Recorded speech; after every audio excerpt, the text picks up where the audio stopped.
Our guest today is Villaseñor, Melissa Villaseñor, and she's a delightful person, cast member on Saturday Night Live for 6 years, incredibly versatile actress and comedian, a brilliant impressionist, in which she does some for us. It's really fun. Probably Of course, the best Owen we Wilson. always extract it. Oh yeah, Owen Wilson. That's right. Yeah, she does. And we really talk about her time on the show and sort of the fun of being on Saturday Night Live, the stress of being on Saturday Night Live, just her journey, her adventure in that amazing and sometimes frustrating 8H17 floor. You know, we've talked all about Saturday Night Live being a challenge emotionally for being live on television, so forth and so on. You know, so it's a great conversation. She's a stand-up also. I see her at the Improv here and there. I followed her the other night, and she does a great job. And she talks about her life, and she does a few impressions, whatever. It's all good. So I think you're going to have a nice time with her. Yeah, and one other little bonus to wait for is she actually has an incredible singing voice. And she does different celebrities singing and herself. I mean, she's quite a talented young woman. So I would stay tuned for this, folks. She reminds me of me a little bit. Triple threat. Yeah. What are your three? One, funny. Annoying. Two, annoying and funny. And I have a knack for interrupting people. I know I do. I got some good ones in today. Can you sing, kid? I really cannot. Can you dance? I'm a barely one threat. I'm not even a threat. But here, let's show them Melissa. Here we go. Here's Melissa.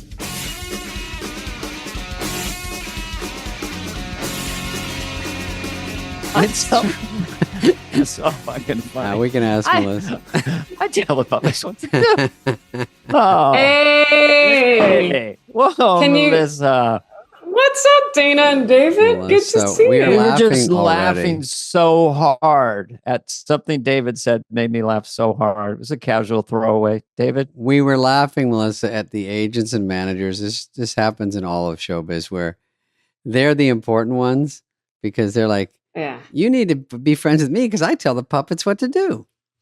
And we are all the puppets. That's the thing. It's like all of our companies that were clients of got bought post-pandemic, got bought by other companies, and they got an influx of massive amounts of cash. But the assets, i.e. the puppets, I tell what to do. Yeah. I go, do I get a piece of that? They go, unfortunately, no.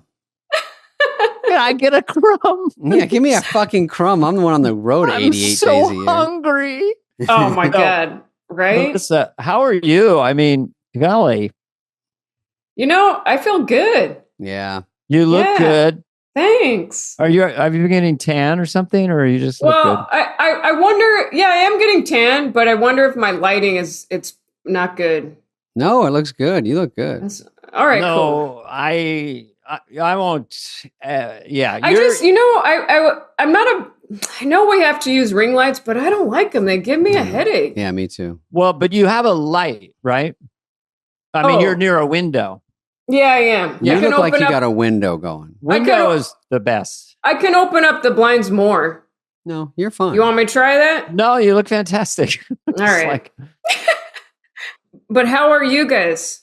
How are we? Yeah. Happy that we see you. All right, that's very nice. When I found out you wanted me on this, I was like, this is so nice of you. This is really cool. All right, what are you, crazy? I mean, Listen. 6-year cast member. Do you know how many people? 6 years. 120 episodes That's pretty good, huh? of crushing I think that's what I did. That's exactly what I did. Oh, whoa. Yeah. Yeah, I mean, I tried my best. I felt like it was... We all feel it's all a beating. Everyone's like, I fucking got out. Yeah.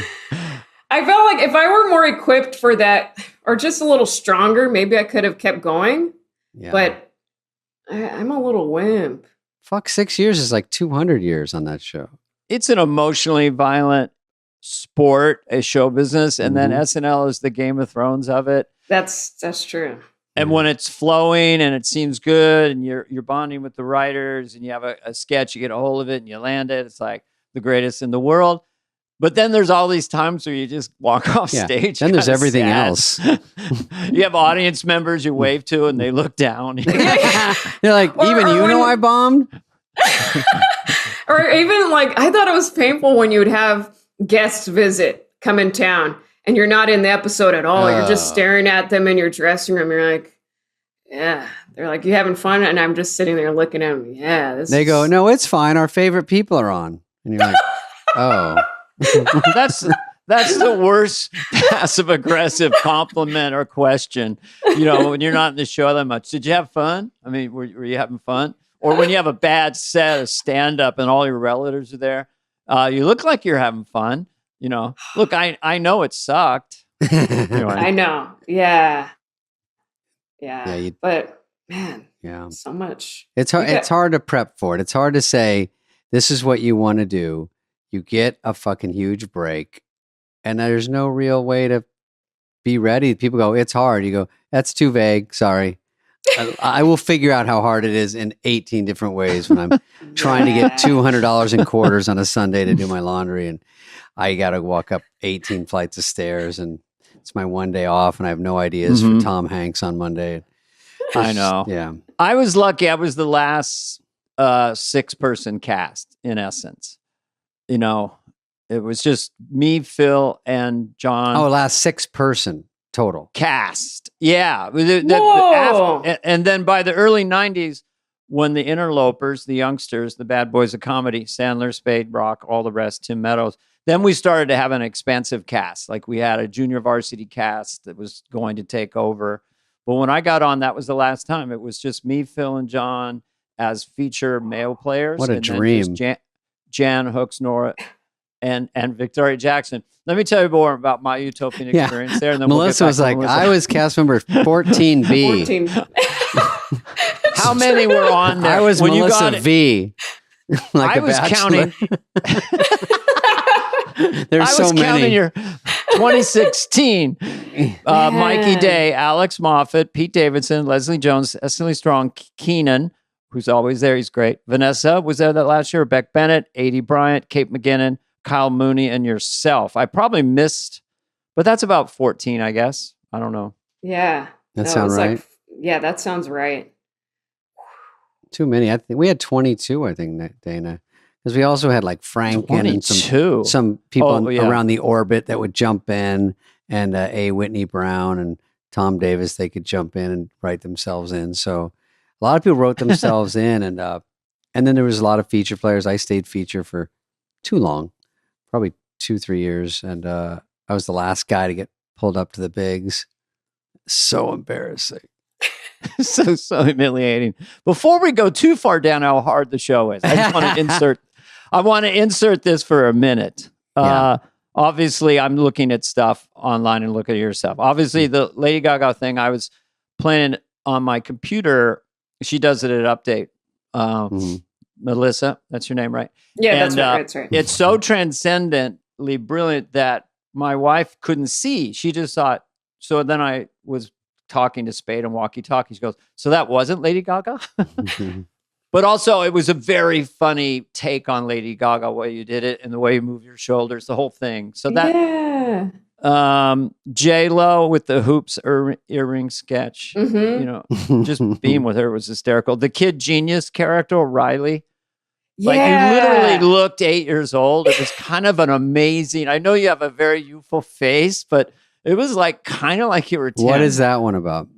Well, that writing night that week, I remember watching Ellen DeGeneres on her show, she would have these like genius kids go on, and they just really bugged me. And then their parents are in the crowd like, yeah, this is great. And I was like, that could be fun if I played like one of those kid geniuses, but it just not that smart, just very polite, So that was like the angle. And then I had Heidi play the mom that was like pressuring me to really show off and be smart. That one was fun. That was a fun one. And He's what just did the polite. voice? What did you use for that voice? You also the clothes were great in the hair. It just really shrunk you down. It made you look like.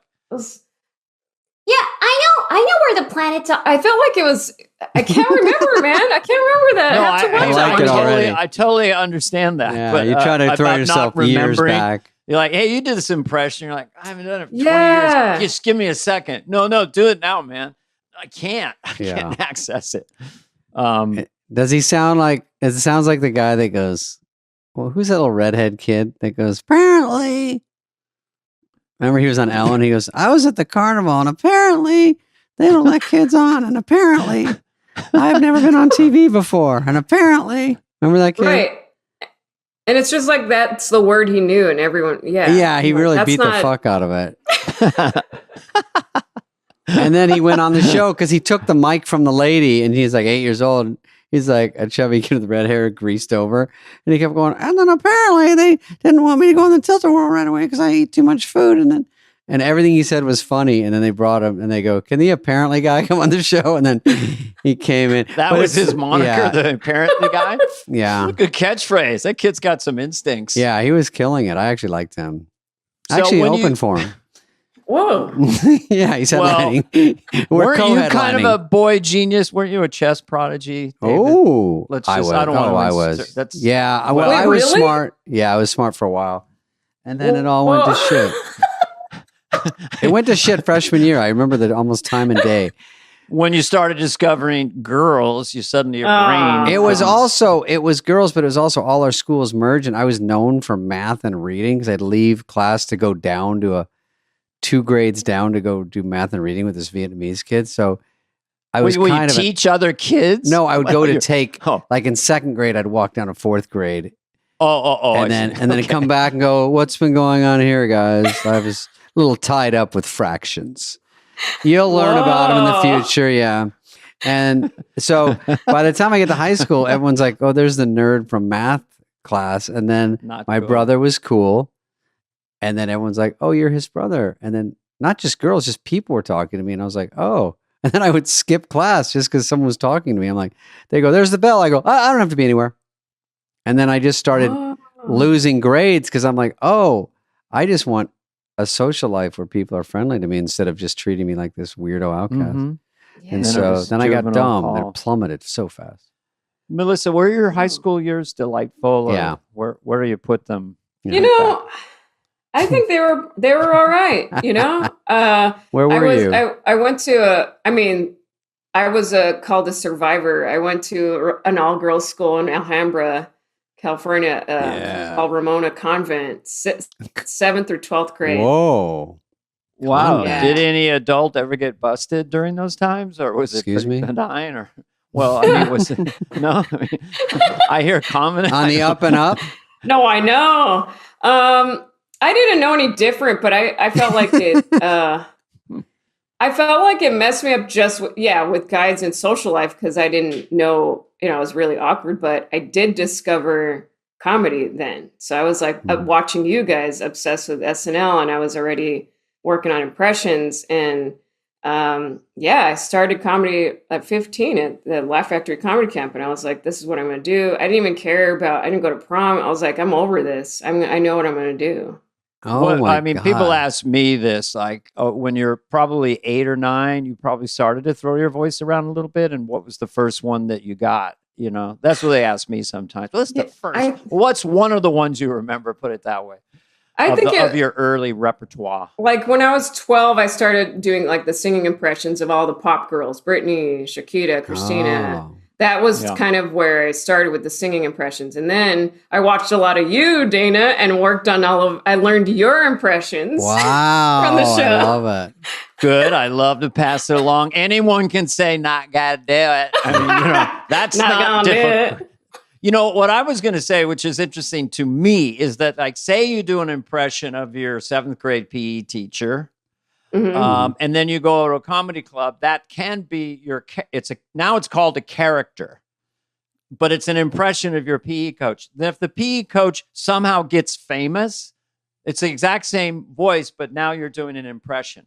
So the line between character and impression sort of blurs sometimes. Like I just did my brother Brad for Garth, and it was an impression of him, kind of exaggerated. So I don't know. I'm sorry, my mind's kind of spinning because you have so much talent. We don't have that much time. Right. But did anyone teach you how to sing? Just sing. The fact that you can sing is a big plus. Sing as other people, but you can just sing. You have an album out, You have right? to. Yeah, I mean, do. you can just.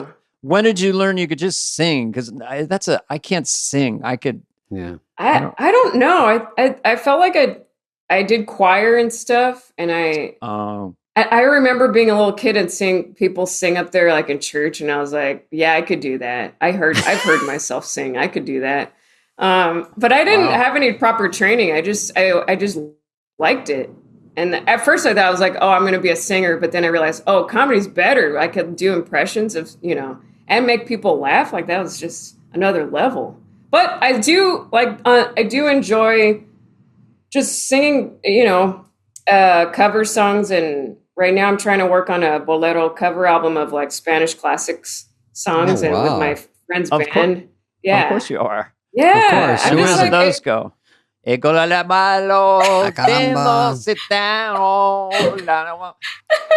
love Spanish singing. Linda Ronstadt, who I used to love, I still do.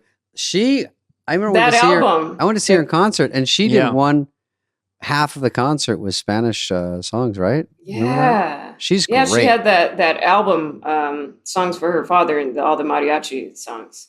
But that's what I'm hoping to do, Oh, yeah. Well, she's so top You notch. will do it. You're already famous. Yeah, that's half the battle. And you're so talented. I think it's pretty much a no-brainer. It's like your friends like, you got that one. Thanks. You got that one. I just want to fill in this gap a little bit. So you're singing like Britney Spears. So you're like a little miracle kid. All you people look at me like I'm a little girl. That was like the first one. And then I go back to my speaking voice. You're like, oh, man. Oh, no. No, but the dichotomy is great. I don't have a voice. Spade has a voice. Damn it. You want to have a neutral voice that you can throw around. Your natural voice is like this, Yeah. But was that were kids amazed like in 7th grade and stuff? Were you? Yeah, all my friends were. Yeah. I mean, it's like a magic trick. Really amazed. Yeah, it was cool. And then, I mean, I'm sure you've heard but like, the Christina. Oh, that sounded a little bad, but sorry. That's great. Wait a minute, I love that you're doing this. I didn't want to ask you to do voices. No, but I'm happy to tell it like in a story like that. I think it's great. Yeah, talk through it, like how you got that. You just listened to her and it just hit you, or did you get were you not so good and then you got better, or with the Christina impression? Or did it just kind of hit you after you saw her on something? I think it's just like I listened to it so much and then you start practicing and you're like, oh, I could do this. But isn't she known as already a great singer anyway? And then now you're doing an impression of you can sing, but you have to actually be great. Yeah, I guess so. You know what I mean? Like she's so like people can't even sing like her. So you can sing like her. So you must be able to sing pretty well. Come on over, baby. Oh yeah. No, that's I do it. You organically are singing from your diaphragm or whatever, because most people try to sing. It's all throat catch. Well, that was a little. I felt like I felt a little push there.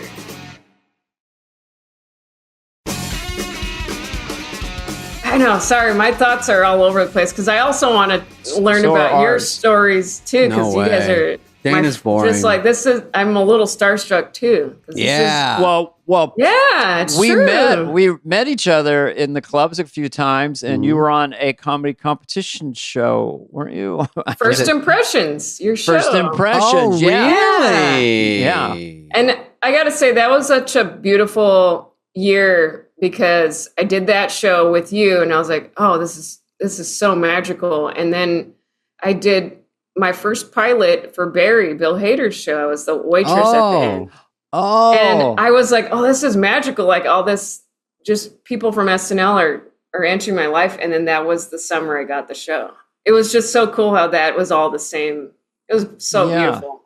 Well, it's fun. And I mean, I don't know if you go to clubs and you meet a younger version of yourself that maybe does a few impressions or is a good stand-up and you want to give them props. You're still, I mean, there's an organic competitiveness with comedians or clowns, you want to call us. You know, I always say the reason that class clown is singular is because if there were two class clowns, one class clown would kill the other class for the attention. But off my turf. You're a Saturday Night Live vet. You kicked ass on the show. You have all this talent. So when it means something to somebody who's like 23 or 4 coming up, and you co-signing them and going, you know, you've got it. Just keep going. You know, whatever you say. Oh yeah. You know, it's nice. Yeah, I feel like it feels nice to do that for like pay attention to. Yeah. Try to help. Because you see Dana, I see Dana, and then when I get on the show, I don't know that Dana is worried about sketches or this or what. And then I'm like, oh, there's more going on in his head other than he's a star. I remember seeing John Lovitz. And then when I went to the show, I told Dana that John was sad. And I'm like, I mean, in my head, I go, you're on the best show in the world. And he goes, I'm only in 2 things this week. And I go, who cares? Who would even notice? Like when you're on, I'm like, oh, he's funny. I have no idea how many sketches people are in. And then I said, I just see you as like a star that's really makes me laugh, like Dana. And then when I got there, I'm like, fuck, and I immediately go, I just fell for it. And I already know the playbook. You're not supposed to think this way. And then after 2 read-throughs, I'm like, I'm not even in the show. And then I started going, oh my God, I'm turning into this. I can't help it. Because it gets hard. I know. And you try to talk yourself off the ledge. But your highlight reel is pretty extensive, you know. If you ever go online and check yourself out, you know. Well, Melissa. I know there is that one. I think it's, what is it? The We Are Me Too or something. Someone put a compilation of clips, and I look at it and I'm like, yeah, that's right. Okay, do pretty good stuff. Yeah, right. Oh yeah, you're scoring there. You're scoring there. You're scoring there. I saw you do Gwen Stefani on Kelly Clarkson. Oh yeah, and she was right next to you. Gwen. I did it for her. I was like, that was crazy. Isn't it scary? Right? Wait a minute. She was right next to you. 3 feet. And you're doing Gwen with Gwen. Yeah. Oh, I told her. Yeah, this old bit I had of like when I'm in my car and No Doubt comes on the radio, I get into my Gwen impression, which is a dangerous impression to do behind the wheel. You know, because it's a lot of For a long time, I was in love. You beep beep. And she liked it, and that was pretty cool. I saw on that, and I was like, "Oh my God, she's going to do it right in front of her." First of all, Gwen is stunning. Gwen is super talented and a sweetheart. Seems I've briefly met her, but I like that she keeps her hair platinum blonde and then wears bright red lipstick. She looks great. It's a very potent look. She was a great sport about it. Yeah, and she loved it, and she was sitting right there, and what a blast! But definitely ups the nerves. Mm-hmm. Yeah, because I feel like I've done my impression for J-Lo. That was frightening because that's J-Lo is another one, you know. You're like, what? And I think she was like, no, baby, I don't think so, no. See, I love it when just that. Yeah. You know, like I don't even know where I've heard J-Lo. Yeah, I mean, I've seen her in interviews. But it's like so perfectly encapsulates, and that's the fun of impressions. A little hook, it's like whatever that is. There is her. No. Yeah. So just a sidebar. What do you think? Affleck, are they? I mean, I wish them all the best. It's Jennifer Lopez Bennett. Do you want to go on and see if you can trend by having an opinion about it? Oh, I think I'm all for it. You know, but me too. I wish everyone the best. That special was pretty funny. I thought it was a stand-up special, but I had the billboards of J-Lo. Right, what was it called? What was it called? My Time Now? This is me now. This is me now. Everyone's like, I kind know. of like doing like dramatic J-Lo, you know? Like, no, you can't. Like the movie Enough when she fights back. Like I saw Enough. Every movie I see, I think that's happening. Yeah, because there's another one like called Still Enough. I've had enough, almost enough. Because every poster I see, I go, she has another movie out and she's on Instagram. She looks, and there's no hate. It's like, she looks beautiful every day, but give us 24 hours off. Yeah. I mean, that's how I feel. I'm like, go away and let us miss you. That's what Lauren told me. They can't miss you if you don't go away. I was like, oh, that was like a big life lesson about showbiz. And I go, he brings out, it's on like a 10 Commandments tablet. It's number 3. They can't miss you if you won't go away. He has a Venn diagram. Here's where you are. Here's where people want to see you. In your head. Yeah. But the continuum of the personality. Okay, flat wisdom alert, potentially. Observation alert. Yeah. We're all have some range of drive, just even have gotten on Saturday Night Live. And then there's drive and there's super drive. And then there's certain people, and again, to your point, it's not hate, it's not even a criticism. It's oxygen to them. Yeah, more. And it makes you very wealthy, you know. I mean, you're kind of an extroverted introvert or an introverted extrovert, you think? I mean, I've listened to some of your interviews, or a little bit shyer than some other comedians. Yeah, I think I'm pretty introvert. Like I have trouble, even at the show, I had trouble kind of speaking up when there's just so much going on. I'm like, I get so overwhelmed. I don't know where to fit. And then I'd rather just hide away. I don't know how to get in, you know. So like the writer's room and Pete Davidson's coming in, everyone's laughing and yelling, and, you know, like it's like a big, and then you just go back to your yeah. Yeah. But the second season when Stephen Castillo joined the writers, he's still there too. And his mind, he's such a hilarious, silly guy. And I was like, oh, now this is what I'm talking about. And we got our office together and we wrote the Dying Miss Gomez sketch where I'm the old lady singing Nickelback as my last words. Yes. Can we get a little of that? Yeah. Yeah. I never made it as a wise man. I couldn't cut it as a poor man still. That's her death. She's dying. That was it. She's on her deathbed and she sounds like Nickelback. Yeah, it was a stand-up bit of mine, and that's what I want to say, the last words, and the family's like, what the heck? Here's mine. I love the silliness and the simplicity of that. You know, Dana, here's so my funny Nickelback guy on the look at this photograph. Wait, actually, give me those pills first. I don't feel good. I'm dizzy. I'm trying to make those my last words, but then I get scared and I got to take my pills. Oh, I see. Could have done it as a man. I want to sing. I'm going to try to become more of a people more pretend singing. To hate Nickelback, but they do. They rock it out. Oh, they do. Yeah. Same with Creed. I love all of those guys. I feel like they'll wind with up in eyes like a wide Deadpool. Open. Just that song alone. Oh yeah, that's Creed, such a catchy anthem. Yeah. Do you ever do them? Take me higher to a place where blind men see. Blind men see? That's how high? That's fucking high. That's high, man. I've never been that high. I got to get on space. You got to get high. So I want to ask you a question, a technical question. We can pinball it. When you do a singing impression of someone, then you have to inhabit the way they create that sound. Like you hold your mouth, and so you kind of know how they get to those notes in a way, right? Yeah, I guess so. I think you're like, even going back to Gwen, it's like she's making a little face the whole time, and I think that does help the impression. And she kind of constricts her throat a little bit, trying to get that squeaky kind of. How does she even do that? Because her voice was so unique when I saw her doing Just a Girl. I'm like, just a girl in the world. And I'm like, and that's all. But she can also kind of blast it out, but in that same kind of high pitch. I was like, God damn, I don't know nothing on music. And I thought, holy shit. Plus, she was so adorable. I saw her at K-Walk Weenie Roast with corn. Whoa. And I said, I like how you, this is the worst compliment. I go, I like how you sing, but also you ham it up out there. My friend goes, why are you telling her that? I go, I don't know. Ham it up? Because she kind of jumps around, you know what I mean? She jumps around. An international pop star with great physical moves is hamming it up? I know, it was wrong. And she's like, yeah, I like how you ham up your corny act. I'm like, thank you. I thought it was a compliment.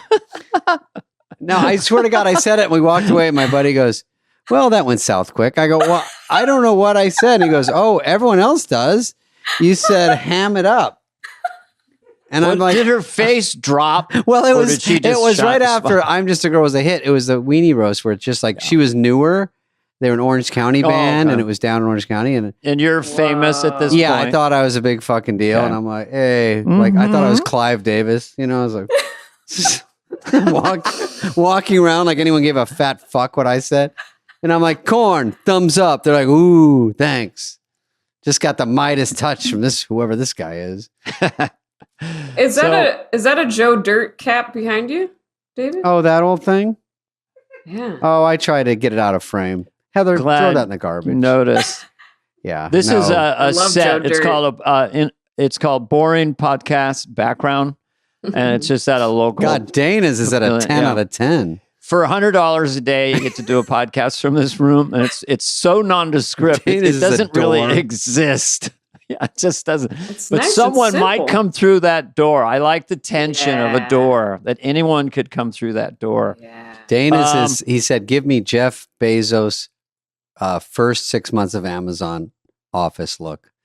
Just nothing. Just a door, a desk. I thought Jeff Bezos, because I follow him. I like He's how we on, switch over to he's on a boat off the coast of Sardinia most of his life. And I thought he was peak jacked He's about a month ago. I go, okay, he's so jacked. If he gets more jacked, he's going to explode. Really? Guess what? He just got more jacked. He got just jackeder? amped a little bit more.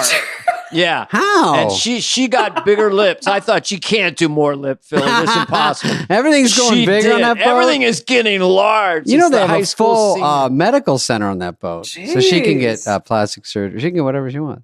I get nervous they're going to pop. I saw a pommel horse on top where the helicopter usually is, and Bezos is like, douche, douche, douche. I'm like, oh my God, he's going to go in the Olympics. Jeez. Yeah, he's doing the 200 free, And Jeff Bezos, surprisingly, in third place today at the Olympics. All right, white male rage on update. Sorry.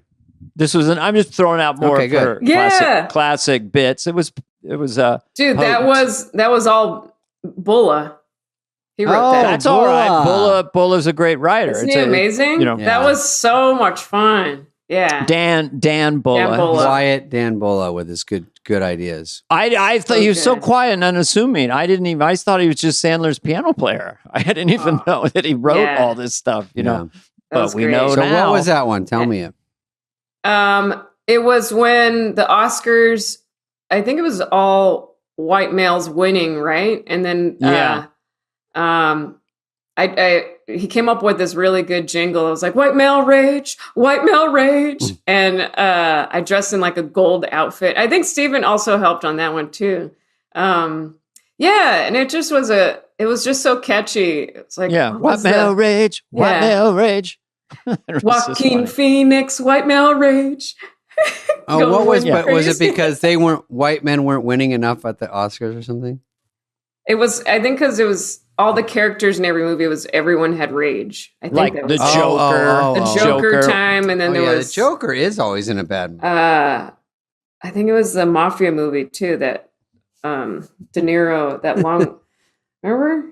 Oh, the Irishman. Irishman. Yeah. Yeah. What are you White mad male about? rage. White male rage. Well, does anyone think that maybe Joaquin, who is brilliant, Love him. the first guy to smear the lipstick, because I've seen all the Jokers all the way back to the 60s. All the way back. Cool, nice, tight lipstick. Nice and Yeah. perfect. Heath Ledger, God rest his soul, genius, comes out, smears it, first Yeah. one. And Joaquin smear. Will we ever have a full, Nope. beautiful lipstick Joker Kylie Jenner again? lip Or kit. will always denote crazy? I'm a crazy, crazy. Joker. Look at my smeared lipstick. If you got any doubts about it, Yeah. If you watch a poster, you go, that guy's crazy. I don't know why I went into that character. I like Yeah, it. look You at the see, lips. I'm the crazy. lips are weird. I'm crazy. I want to get you in prosthetics in a Yeah. film Mhm. doing something because of your chameleon-esque personality.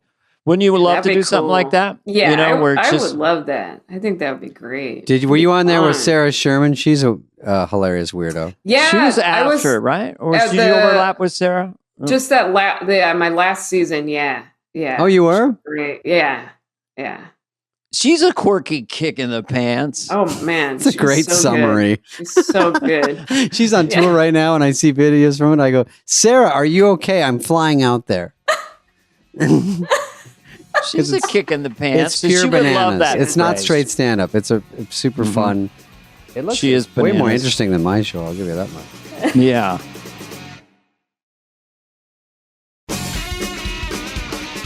So, okay, just say one word. We'll play this game. Yeah, let's play this one. And we know a lot of these. Mikey Day. A brilliant mind. That's You can go a whole sentence. You can do a sentence. I thought he was very sweet. Yeah, he's really sweet, and he's so cool how he makes everyone score and win, and he's such a great writer. He's so good. And he wrote the Dirty Talk sketches for me, him and Streeter. I don't know if you saw the Dirty with Talk. Donald Glover. You did one with him. And Aziz, yeah, that was fun. That was so a funny take where Glover was trying. David, pay attention. I'm Donald circling things. Was trying to get sexy with Melissa in bed, and then you just didn't get it or something. Yeah. It's like talk dirty to me, and I was like, yeah, you make no money, or like you're. Yeah, all right, Dad. Don't call me Dad. It was just like I kept getting it all wrong. It was really fun. Yeah, come on, man. Childish Gambino or Donald Glover? I don't know why Dirty Talk. I did a bit in this one with my stand-up. Just the rhythm of it. Always when people stand up to, I did it like, "What are you going to do? Huh? You like that? Huh? Where did that come from? What are you going to do? You're going to get." It's kind of aggressive. Yeah, that's funny. Let's form our own. And then she goes, sketch show. And I'm like, no, these are rhetorical. Don't answer. What are you going to do? Do you like that? And she goes, yes. I said, don't answer. These are rhetorical. That's how I ruin it. It's that math, that chess genius guy comes out in the worst possible time. Spelling bee. Did you Cecily Strong or was she there? Cecily? Yeah, she was. You guys did some stuff Talented. together. So talented.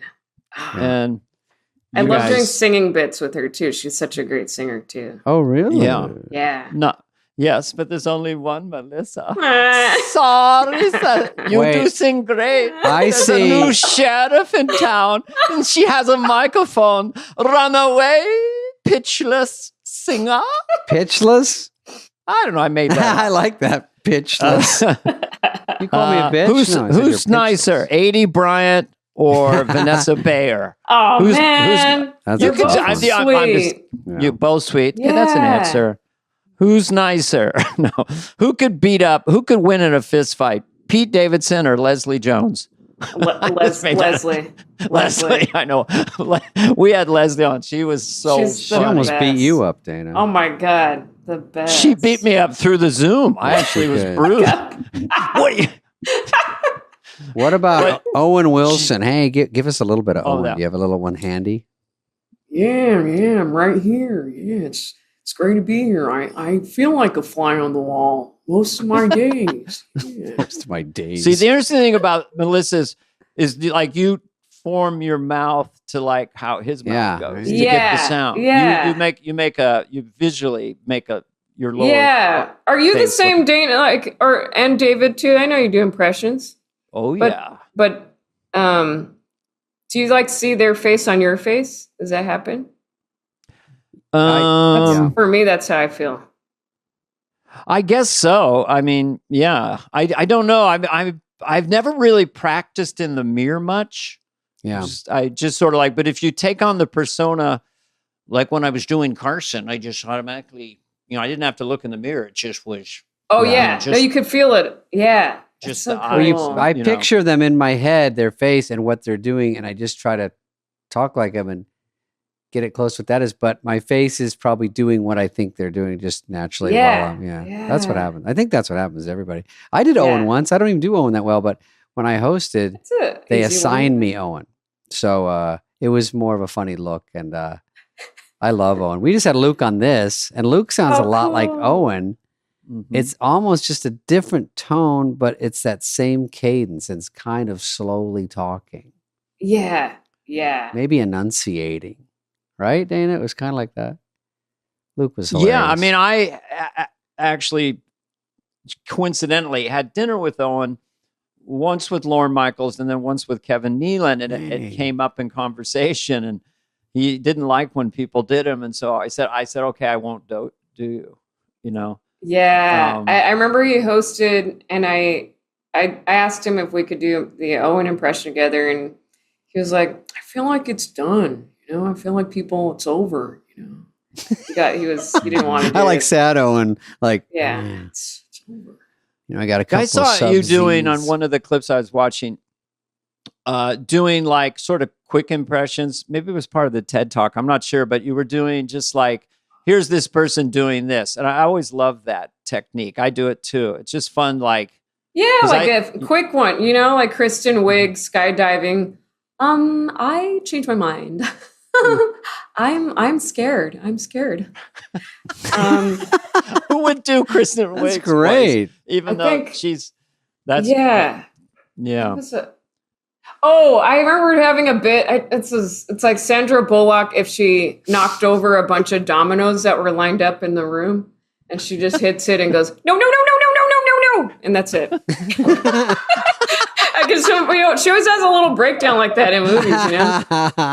It's funny because you got a picture like Kristen Wiig. Which Kristen Wiig? Because she does impressions. She plays different characters. Yeah. So what's the one that makes sense, that resonates? And that one did resonate with me at least. The announcement of the premise is funny to me. Yeah, you get a laugh in on other that. words, you saying this person doing this person's already funny. Like you ever have bits in your act that get a laugh that you feel it doesn't deserve that big a laugh? You're like, I do John Travolta going way back. John Travolta as a 15th century astronomer. So already it's like, why? Yeah, it's already good. And he's setup. like, you know, I don't know. I think the earth could be round or some shit, you know. And the laugh is so much bigger. It's like kind of quasi bad comedy is sometimes the best comedy. I think it's true though, because you don't want to overthink it. I get caught in that loop of overthinking bits, and I'm like, no, the dumber the better. Yeah, and for me too, I have more fun. Like Go ahead. Oh no, I had this bit. I like when it does personally connect to me a little bit, so there is some grounding. But I was at this new bit of it's dumb, but it makes me laugh. It's like. Because I do vocal warm-ups before my shows because I sing a lot. And there was a couple weeks ago, I was in the green room and I was practicing. I was getting high up there, you know. I was, ooh, ooh, and I was getting high, and I got so high that I farted. and other comics around, I was like, damn, I could never just be a hot for one moment, you know. And I thought if I was like, do other singers go through this? You know, does Ariana get up there just and people are like, oh damn, Ari, was that you? Yeah, I guess I'm a dangerous woman. You know? Yeah. I did a variation of that. The idea is that someone is at the peak of their ego and power, and they're really doing fantastic. And then the chair is pulled out. Yeah. I did a kids movie called Master of Disguise, and I remember. They said you have to have a fart joke. So I came up with I love fart jokes. that thing. A big, big, big laugh. What was it? Walk us through it. Whenever the bad guy would laugh and he'd be with someone, he'd be like, and then there would be 10 seconds of silence. Just nothing. And it was all about the silence. Yeah, the plan is working.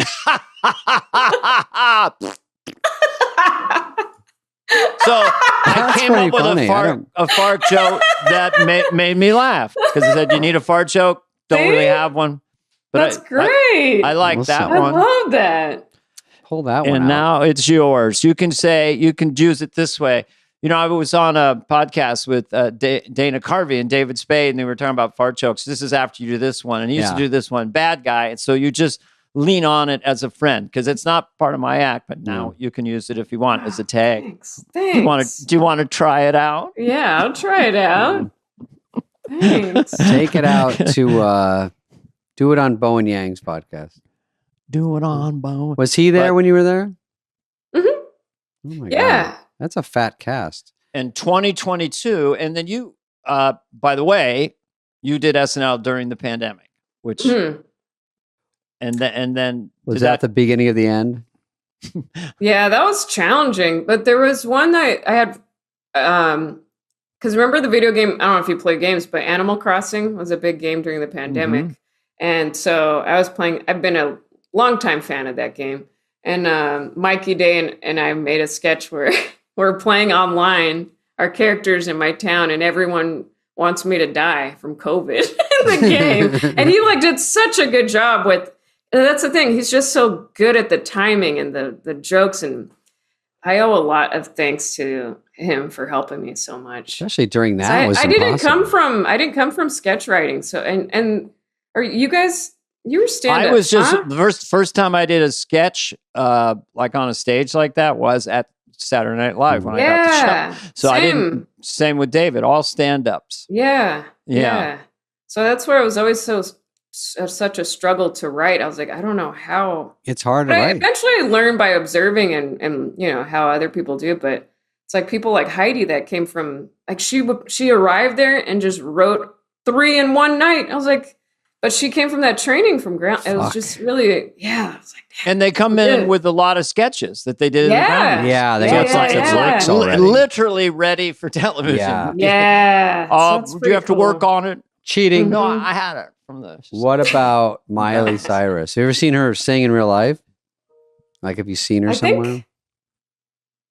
I think at the show she. Oh, was she on? She's so good. Oh yeah, she really is. Man, I a wrecking ball. Wasn't she on a wrecking ball at one point or somewhere? Oh yeah, that was a big one. I'm coming like a wrecking ball. That one. Yeah. What about when she did? You won't know this one, but she did Like a Prayer. I saw her live in one of her concerts, like a stadium concert, and it was better than Madonna's There I Said It. Ooh. Yeah, there I said it. She's good. And I like Madonna's Like a Prayer. It's great. But I think she had a cowboy hat on, Miley, and she came out like a Young Guns duster, and she fucking wails on every line. I'm like, I would black out. She's like, I was like, whoa. Yeah, she's good. I'm going to do her. I'll do impressions. I'll do her. Yeah, do it, dude. Yeah, I will. I mean, my impressions were about one a year. But the problem with SNL is you just get assigned stuff, and they go, you read a sketch and read through, and you're like, in 3 pages, I have to do, Alec Baldwin. You're like, I do? And they're like, the writer's like, did they assign you stuff, Melissa, like that? I mean, because that is weird to go. It would happen. Yeah, for sure it would happen. I think my favorite moment of this happening was, so remember when Sandler hosted and there was a Sandler family reunion sketch. That was funny. And at the table read, I wasn't originally in it, which is like, why'd you write me in this? But they were like, hey, the writers were like, hey, can you read as Waterboy on behalf of Kristen Wiig? Because she's going to play Waterboy. So I was like, yeah, sure, I'll read it. And I did it so good at table because I'm like, that's my favorite. And Lauren was like, yeah, maybe keep Melissa as Waterboy. And I was like, yeah. So did you work on that at all, or you just had it? I had it because I've always loved Waterboy. Go ahead. Sorry, that's my dog. That's my dog, if you hear. Yeah, Sandler's kind of whatever that rhythm he does with the characters that are, not too smart. Does the thing with his mouth. I saw a movie where you played someone that looked just like me there. I saw it on a big old screen. I said, hey, that's me up there now. No wonder it made $300 million. What'd they do with KW? Did they kick her some other impression? She played the mom character, I think, from his CDs or something back in like they're gonna make fun of you. They're all gonna laugh at you. Yeah, they're all gonna laugh at you. Yeah. I should show her that tape. Yeah, that was so fun. They're all gonna laugh at you. Is that the album up on the wall, Heather? That's an album. They're gonna laugh at this Sandler boy, or they're just all gonna laugh. It's actually from. I think it was borrowed from Carrie, the movie Carrie, where she was gonna go to school, and they go, they're all gonna laugh at you, and. He did it as a sketch with Smigel, and he kept saying they're all going to laugh at you, and we were all cracking up at the table because it was so. Just kept saying it over and over. You're all going to laugh at you. And then he had an album called that, and then we did. I have a poster of all of us on recording one of the albums. We just did little bit parts, but definitely the fun of Sandler's being on those albums when the albums were doing something and they would go gold or something. You know what I mean? You go, holy shit, he's got an album. It's one more thing. Yeah. It's great. Cool. Would you ever, I don't think you'd want to do this, but it's interesting that you could do a show in Vegas. I'm not saying you should do it, but Danny Gans I would. was, Danny Gans of all people. I know. It's like you go on, you have the orchestra, you're funny. Right. You do stand up. Pretty then you much do a can do song. every major pop star, which people love seeing. Yeah. I don't know. I'm just saying, if you ever were bored and wanted to just go out and live in Vegas for a year, Yeah. It would I work. would totally be down. You do Really? Owen introducing Gwen Stefani, and then you do Gwen Stefani. Then you do some of your stand-up, and then you go into another song. You do Jennifer Lopez. You come out McKinnon. as Melissa, and you do 5 minutes about you. And like on your TED Talk was really funny how you just worked it all full circle. Yeah. It was 12 minutes long, and at the end, it was kind of poignant, Just, Yeah. All right, so it's I think done deal. That vulnerability. It's a done deal. Tell Vegas. We're doing it. Hello, tell Vegas. Hey, can I do my show, please? Hey, And can I do your favorite one to do is Dolly, right? Dolly? Yeah, I do like Dolly. Because it positivity. And yeah. That was a bit I had in the TED Talk too. It's such a good voice because my voice sounds sarcastic. I don't believe me when I say positive affirmations. When I go, I'm smart, But during Dolly, go, I'm so smart. I'm lovable. I am capable. I will always love me. Yeah, that was, that update was the same format as the Gaga one, where it's me just admiring them, loving them so much that I dress like them, and that nice like balance of being myself, but also doing the impression and singing. And I was like, I loved doing those. That was so fun.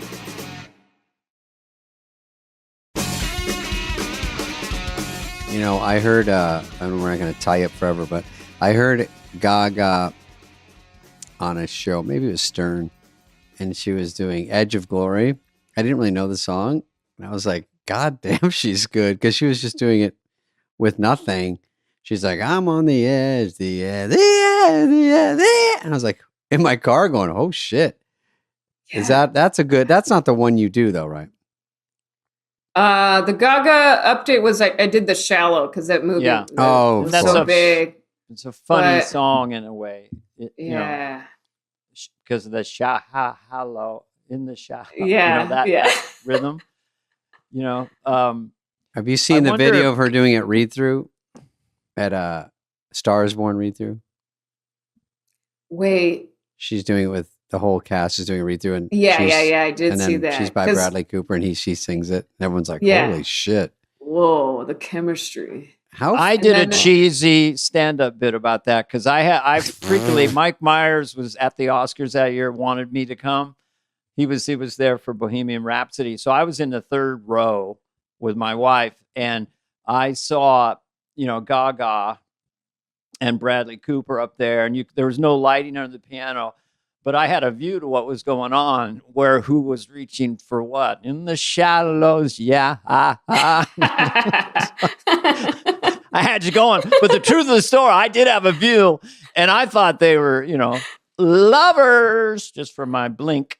I know. It's pretty hot stuff. So you just quickly, not to, you said that you had panic attacks. So we've had on the show, Bill Hader, well, I was surprised, just said really intense panic attacks, like crazy. I said, even the last season could seem like he was just so loose. But so did we all battled mental health issues in a sense of just the pressure of the show and stuff? Mm-hmm. And then you wrote a book about it, basically. Just a book. Whoops, I'm awesome. Awesome. I do a lot of drawings on the side, and they're funny and also heartfelt. So I put them together in a book about how do you get to that silly side of yourself when you get so serious or so caught up in it. And so I separate, but yeah, I think I was just too much in my head. I was like, I think just remember there was one time at a table read, like the break, and I don't remember how I got there, but I was kind of running through the halls like panicking, and I couldn't catch my breath, and I was like, and people were like, "Whoa, are you?" And I couldn't. I don't know. I didn't know where I was or something. It was too much. I think I don't know how that felt. Weird. What season was that? How long? That was the last season. Yeah. Yeah. And it was still kind of like, because even if you were able to manage it, there is some sense of relief when you walk away, even though there's nostalgia and this is now behind me. Because, with Lauren, he would just, he was like the coach, and, do you have any new characters, or are you just going to stick with the church lady? How it gives you a little nudge. So you feel like, I would worry about the show. Like, are we doing well? But David passed out pretty much every other read through, just completely passed out. No, I pretended I was passed out because I wasn't in sketches. So I go, I couldn't be in anyway because I'm asleep. So I just lay down on the table. No, that was just low blood sugar. No, I did have that problem, but I was so stressed out of my fucking gourd, I couldn't see straight. But also, my hair got brown. I only had white blonde hair my whole life, and I'd never been anywhere where it wasn't sunny. Whoa! And I'm like, and New York's sunny 10 minutes a day right when it's noon, and it comes through the buildings. Yeah, and it's noon. You're 15, just inside. Yeah, and it's shadowy again. So I'm like getting like no sun on my body, no vitamin D, no one's drinking water, no one's eating healthy. It's all pasta and pizza. It's all popcorn in Lauren's office. That was the main thing. Man, he has the best popcorn. Yes, the best. If nothing else, messing out is the best. We had good popcorn. Lauren has the best water. My socks, you get them at Dude, if there's an earthquake, that would be my safe room. I got to climb into Lauren's office. The whole movie would be me getting to Lauren's office to get like lifesavers. Let's put up the titanium shell, shall we? No blast will get through it. No cast members. No would you like some sushi? Do you want a hand roll? Yeah. Press a button. But so how did you like that? Bill Hader talked to it. You talked to it. So now that when you are away from it, are you better? Are you? I feel great. Yeah. But I also want to still keep working on. I'm a people pleaser. Are you guys as comedian? Like, I have such a. I want to be as strong as these other comedians and performers, where it's like you just push through and still stay true to yourself. I think I had the need to please disease, or it's still a naturally organic thing for me. But I had two personalities. The other side of me was really competitive. So one time I was in this club, and there's sort of these alpha comics. They're not necessarily funny, but they scare the audience into getting laughs, like just really loud hulking. Yeah. Who the fuck? Look at this fucking guy in the front row, and everyone's like, Yeah. They were kind of laughing at me. Yeah, look at this fucking guy. What are you gonna go? Who are you gonna fuck? Right. So funny. Those guys were kind of giving me, because I had a little boyish haircut and I looked 12, and they were kind of giving me a little bit of shit, like not kind of laughing at me a little bit. So I said, okay, I'm going to get multiple standing ovations. So I always love it when I come off the stage and the guy was really cocky and kind of giving me attitude. I see the fear in their eyes. Their eyes get real big. That's what I live for when I just hurt their very being. So I have a passive aggressive people pleasing but on the show, the people I hooked up with on a regular basis, I don't mean sexually, but I had Mike Myers was my partner, and so score machine. I played Garth. I loved doing Garth. I loved it. Like so Tom Hanks said, sometimes it's great to be the guy next to the guy. And then Hans and Franz was with Kevin Nealon, my good friend, and then Phil Hartman with Johnny Carson. And so, and there was no competition. It's just totally all about everyone's scoring. Yeah. So how would it manifest yourself if you wanted to be more strident in the green room, or where would it? Because you're the headliner. You go in the club, and I mean, how would that Like now? What would it look like right now if you, I don't see what you're trying to become. I mean, more aggressive in the green room or with comedians? No, I think I just... It's probably less competitive now. It's less competitive, yeah. And I find the people I love working with that feature for me. We run bits on the road. It's more fun, right? And even just, just the friends that help me be a better person and performer. That's what I want to just play and create stuff, you know? Yeah, because at the end of the day, right now, it's you on the stage with your audience. And everything else is background. Yeah. Also, you're going on because at SNL, you might have weeks you're not going on. So if you can go to a stand-up set, you're like, at least I'm getting 15 minutes or an hour where I get to do it. So that's fun. You get to write for it. You get to have a beginning, middle, end. And that's tough at SNL if you're not in anything or you have 2 lines here and you're like, I feel like I'm getting behind, you know, it's all the same weird feelings. Yeah. I've been doing this, it makes a lot of sense for me, but I've been doing it, and you're welcome to do a set if you'd like, but I do a morning show now at 10 a.m. at a little theater in Altadena. It's called Fresh Coffee, Fresh Bits, and everyone just does new bits, and I bring coffee for the crowd. Wow, that's a great idea. Yeah. Just get up, have coffee, and then it makes so much sense. I told Taylor Thompson the other day, I was like, it makes, and she was like, yeah, that makes perfect sense because you're a good person. Because at comedy club, she was like, yeah, comedians are horrible humans. Yeah. Well, we're not great. No, you guys are great. I'm not saying I know what you're saying, though. No, I never hung out. I mean, there were people who really hung out. And the comedians would hang out and go places, do this. And I'd have a few friends and stuff. I wasn't antisocial, but I never really liked to be around like 15 comics hanging out. Maybe 1 or 2. But is this true? Like you have fans and they call themselves Melissa Monsters? Little Melissa Monster. Yeah, that was after the Gaga update. But yeah, I think I've just been leaning more into the place where it's kind of a little kinder and I feel like my comedy, it's that, you know, I feel like when I go like after really tough comics, like you were saying, that have like, I don't know how to, but I'm trying to, I know I'm a good performer and but I just have a lot of, and it's nice. I try to make sure it's joyful for myself too. I think that's the operative word, you know. Yeah. And you have a lot of, well, this sounds militaristic, but you have a lot of weapons. I mean, the way you can throw your voice around instantly.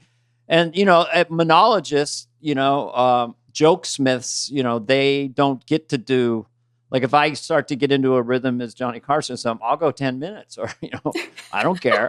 Do you have any jokes? No, I'm just riding the wave. Mm-hmm. But, you know, joke people and writers, I have so much respect for them. They need to have, like Dave Attell needs to have 3 or 4 punchlines a minute. So his special was 35 minutes and it was fantastic. But boy, he had to set up punch and brilliant turns, you know. Yeah. But people like you're a performer. You're out there. You're fluid. You're fanciful. And writing like punchlines and stuff. That's what's hard for me. But I try to meet with, like, I actually do write with Nealon, and he helps me a lot with those quick little. Oh, he's great. Yeah, damn, he's so fast. And I'm like, how come I didn't see that? Yeah. You know, well, he's one of the best that can do it. Yeah. He's the best at a guy come out like, okay, we're going to get started here in a minute. You know, he's got the mic up really high and he's moving really slow. And then, all right, we're pretty much halfway done. Okay. You know, he has all these funny. I came out on Lights Out and he's sitting there. He's the panel, you know, he's on the panel. And after 3 update jokes, he goes, David, what do you think you're going to wear tonight? And I go, I think I'm just going to go with this. He goes, oh, okay, keep going. Yeah, he's got 1 million of those. Yeah, it's just these throwaway nothing things. Yeah.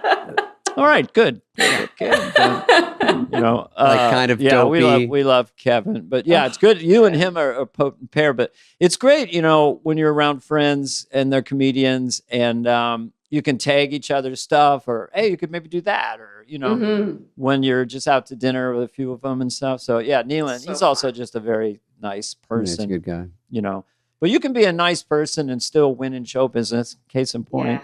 Yeah. But we all have doubts. Let's see. Passive, aggressive, and a people pleaser.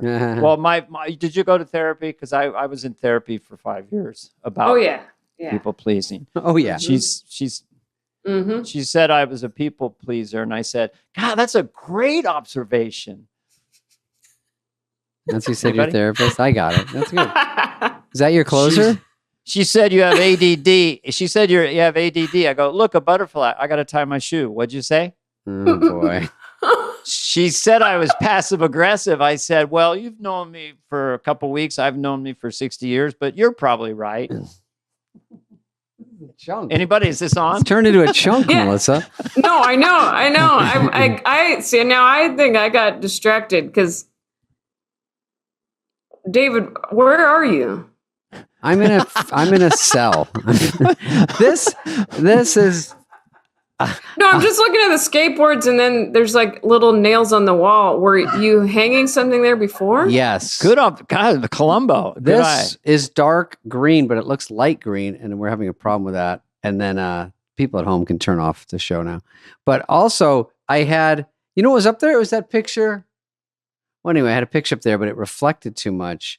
And then it was a big thing. And then I said, why not just more me and less background goofiness? Yeah. So, well, if you move your laptop down, will you be more centered in the frame, or Greg crops No, I go it? like this. There's Bruce Lee, of course, on a skateboard. And because Melissa has a really nice tight frame. Well, she knows what she's doing. I'm new at this. Sorry about the scruff. 200 shows in. Don't be jealous. Jesus. It's for the ladies. I look blurry too. Everything's gone wrong on my end. I'm going to jump off. Melissa, thank you. It was great talking to you. Thank you, guys. This Congratulations is so cool. on your 6 years on SNL. Honestly, thank you. Only on that. Congratulations on your 6 years. Well, and then the rest of your life. I see Melissa at the Improv sometimes, and I followed her last time. Yeah. Remember? See, this shit's happening out there, Dana. I love it. We're out there fist bumping. Great trying to catch the wind of the arts, in essence, is that you're always trying to write your best bit, have your best show, and that never ends. And that's why you can't ever climb Comedy Mountain and get to the very top. So it's this elusive, cool thing, and you seem to be on that journey. Yeah. Ladies and gentlemen, just trying to find, here's my skill set, here's who I am, and I can go anywhere I want with my audience. So anything positive to end with, David, or are you going to go out cranky? No, she's tired. I'm cranky, yes. And I'm gunning in here with the interior decorator. We're going to move the nail. You need to make sure you eat. I'm going to move the nails around and put them in different spots. No, I didn't mean to. It looks fine. You could keep it. Okay. That skateboard says Jack Spade. That was my brother's company. Okay, well, I'll write you an email with the rest of this. You guys, thank you so much. Enjoyed this so much. Thank you, Melissa. Bye, Melissa. Thank you, guys. Thank you. Right. Have a good day. Bye. Hola. This has been a presentation of Odyssey. Please follow, subscribe, leave a like, a review, all this stuff. Smash that button, whatever it is, wherever you get your podcasts. Fly on the Wall is executive produced by Dana Carvey and David Spade, Jenna Weiss-Berman of Odyssey, and Heather Santoro. The show's lead producer is Greg Holtzman.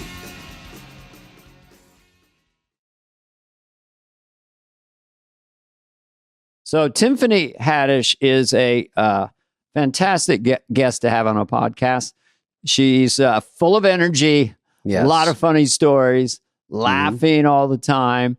And one of the highlights, I mean, she will, in this podcast, break it down moment by moment, what happened when she was arrested for being asleep, I think in her Tesla or something. So I'd only anecdotally heard that. And the real story you'll get to hear on this podcast about what happened. And it's completely innocent. It's not what you think it is. So that's something to stay tuned for. It's a big story that got out there. And then, she doesn't really talk about it, but she did talk about it.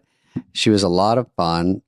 I've known her here and there throughout the years. And we asked her about Girls Trip and how it sort of catapulted her to the next level of fame, which is a weird thing for people. And she will explain why it's weird. A lot of people don't know it. They just say it's weird. But getting famous quickly, more rapidly, is very hard.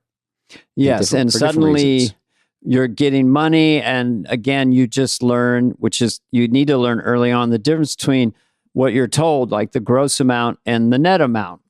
It's not a complaint; it's just a reality. Oh, and we so did you talk about kind of that, takes your breath away.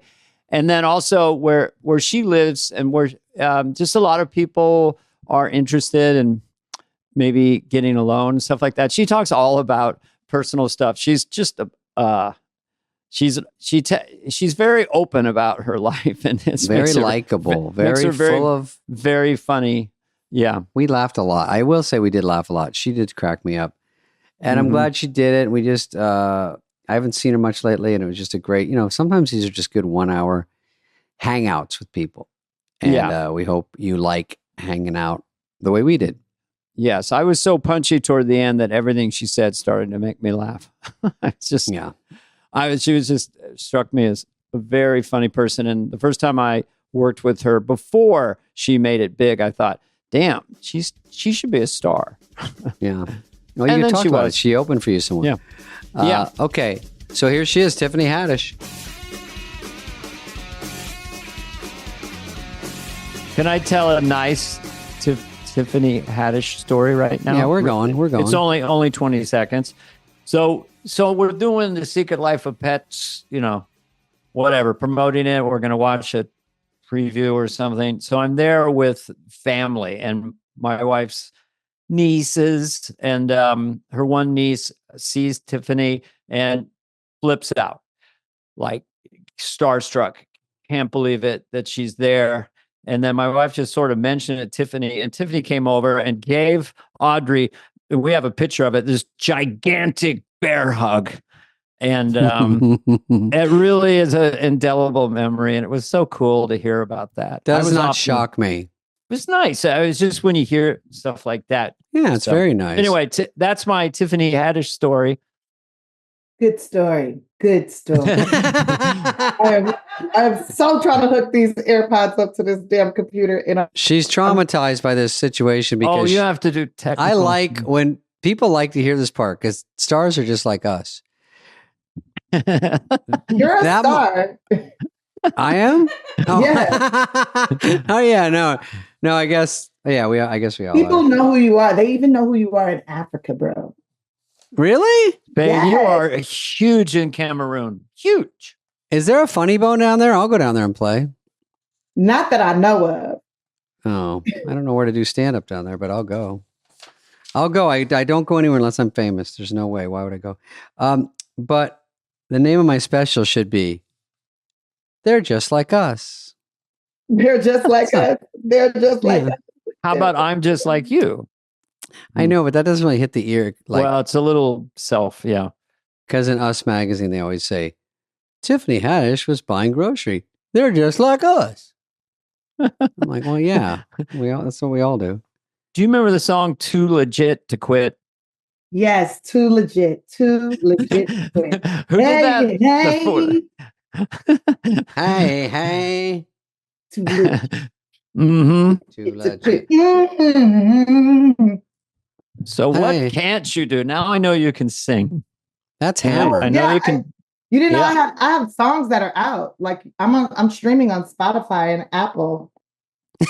All right, let's start with that. We got our research. They didn't mention it. So what are you? I mean, I could tell just by you doing that, you could sing. Well, I'm glad you could tell. How do your songs come about? Do you sit with someone and write them? Do you write them yourself in your head? How are you? Well, I just recently released a song with Diane Warren. Her and we sat and rewrote 3 songs. She did most of the writing. I gave her the premise and what I want the songs to be about and why I want to make these types of songs. And so we got one that just came out called Woman Up, which I really think Kamala should have used in her campaign, but whatever. And then the campaign's still early, so she listens to this podcast. I'm sure she does. Well, Kamala needs to use the song "Woman Up." It's a great song that's inspiring, not just for women but for men as well. You can't just be sitting in the bed and being all depressed and sad. You have to get up and get things done. I'm always telling Dana to woman up. Well, man up's been around quite a while. And that, let's get woman up. It was about time. Man up, woman up, and what would be the trifecta? And listen, Human Up. Diane Warren is a huge one of the best songwriters of all time. Brilliant. So she's sitting at the piano. You're sitting with her? No, it was just us in the studio, just having conversations. Okay. And then I came back like 2 days later, and she had 3 songs for me. One called "Woman Up," another one called "You're So Fucking Beautiful," and then another one called "I Want You, But I Want You Gone." Ooh. I like that. Can I ask you a question? Did she have a melody track that you sang to, or did she have a scratch track, or you just started? How did you? Oh, well, when I came in the studio, she did have a scratch track, like a sample of the song. Okay. Does she want to hear you sing it all first? Just say, "What do you got?" No, she didn't do that to me. She didn't? How does she know you're any good, though? Probably because she came to some of my comedy shows, and much like you guys, I sing sometimes in my show. Just little bits like, "Hey, audience, how you doing?" I can sing. I can't sing. I'll just randomly go like, "This is the song that doesn't end. Yes, it goes on and on, my friend." I'll do that one, or I'll hit them with "Skinnamarink dinky dink, skinnamarink doo. I love you." Oh, you can hold that note. Skinnamarink doo. I love you. I love you in the morning and in the afternoon. And I love you in the evening underneath the moon. So, Skinnamarink dinky dink, skinnamarink doo. I love you. See you next time. I love you too. Boop. Boop, boopy doo. Boopy doo. Oh, wow. That's like my closer a little bit.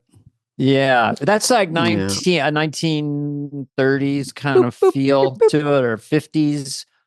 Well, it was from 1980 something, 1970s from the Elephant Show. Is it a real song? Yeah, it's a real theme song to a TV show that I used to watch as a kid. And my mom said that was our family theme song. And if somebody was to come pick us up from school, they have to sing that song. Oh, that's a great idea. Go home with them. Great idea. Our family theme song was "You're a Loser." No, my mom said, if anyone picks you up, baby, just go with them. Now, our other family theme song is "You can't win now, you can't break even, and you can't get out of the game." You guys know that one?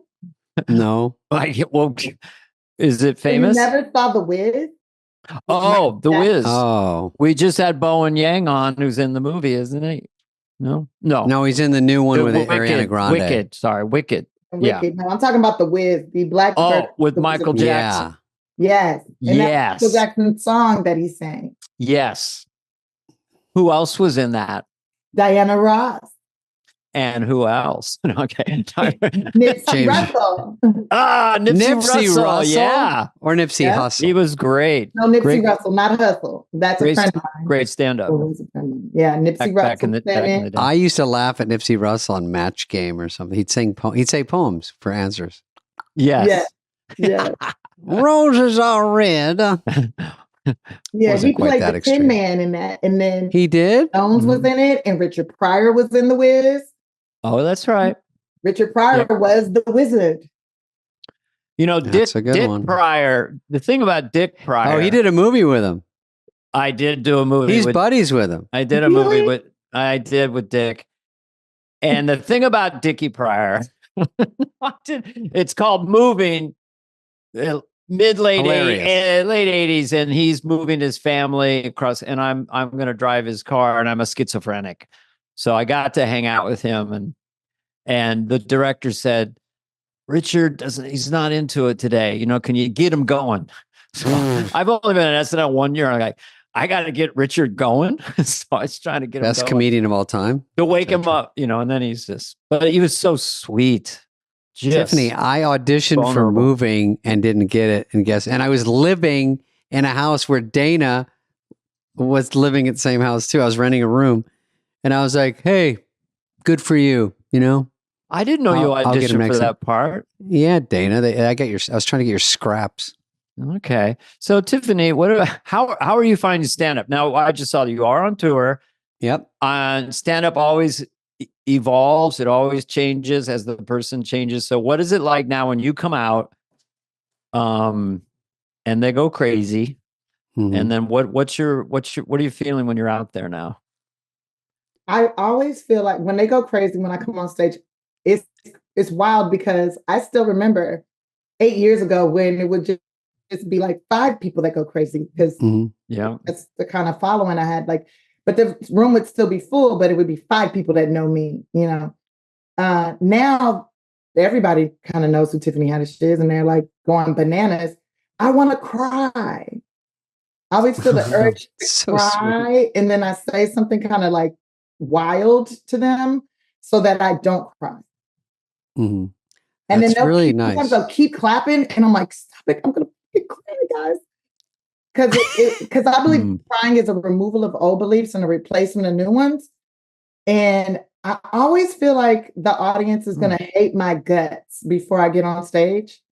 And then it's like, once my first foot touches the stage, then it's like, that doesn't matter anymore.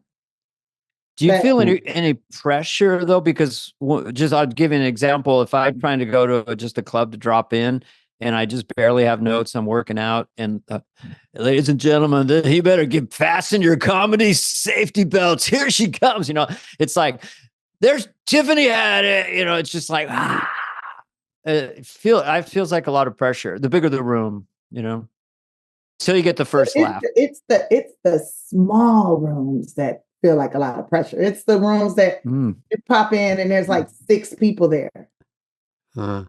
That feels like a lot of pressure. Feels like direct judgment.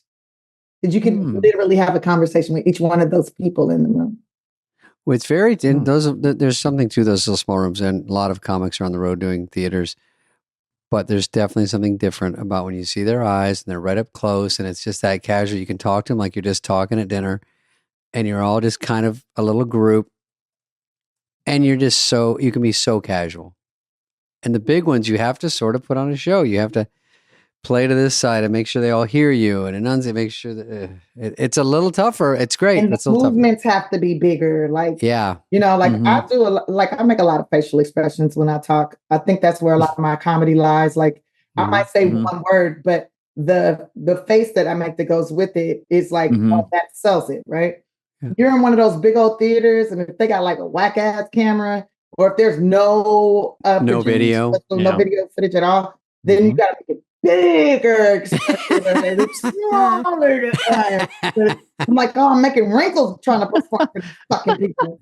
This mistake I made the last special I did. I worked it out in clubs, and then I was in a big theater, and there was no screens or anything, and it was very different. The bits I was working out in clubs are very small, little stories and stuff. So. But it's fun to strut on a stage. I mean, Chris Rock is obviously the best at it as far as the physical movement back and forth. But yeah, it's a completely different sport than a little club.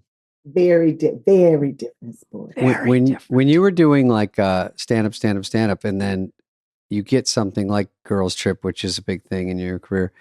What is the change? Walk us through the change. Like that comes out. Obviously, it's a big hit. You're a hit in a hit. What kind of are the things that you notice? I immediately noticed that people that told me that I wasn't going to be anything, that, you know, I should give up. You should just maybe get into modeling or get pregnant by a rich man and just give up on this. Were instantly like, I believed in you the whole time. I knew you could do it. And I'm just looking at them like, do they think I have amnesia? Do you think I forgot what you said to me? And you get offers, and you get more attention. More offers, more attention, more free stuff. Phone rings, more free stuff. My bills are bigger. I noticed my bills are bigger. You know, things that were like so cheap, like a plumber.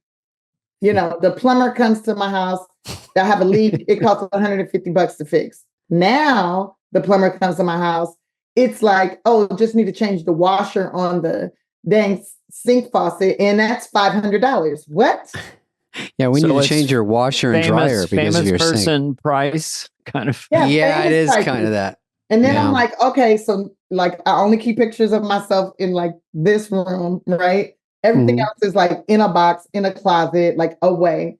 Because if I have someone coming over to do some work, I don't even be here. I have my assistant in here, make it like it's my assistant's house, and it's so that I could get the regular price. The real price. Smart. Yeah, because I still live in South Central LA. I still live in a little, 2,000 square foot house. Like I'm not doing it super big or anything. That's cool. I live modestly. I spend most of my clothes. When stuff like that happens. Okay, oh yeah, I'm sorry, Dana. I was saying when stuff like that happens and you do well, I think people think they hand you $1 million the next day. You still have to. You do get offers, but then you have to go do them. Then you have to get paid. Then you get whomped with taxes. Then you get agent manager.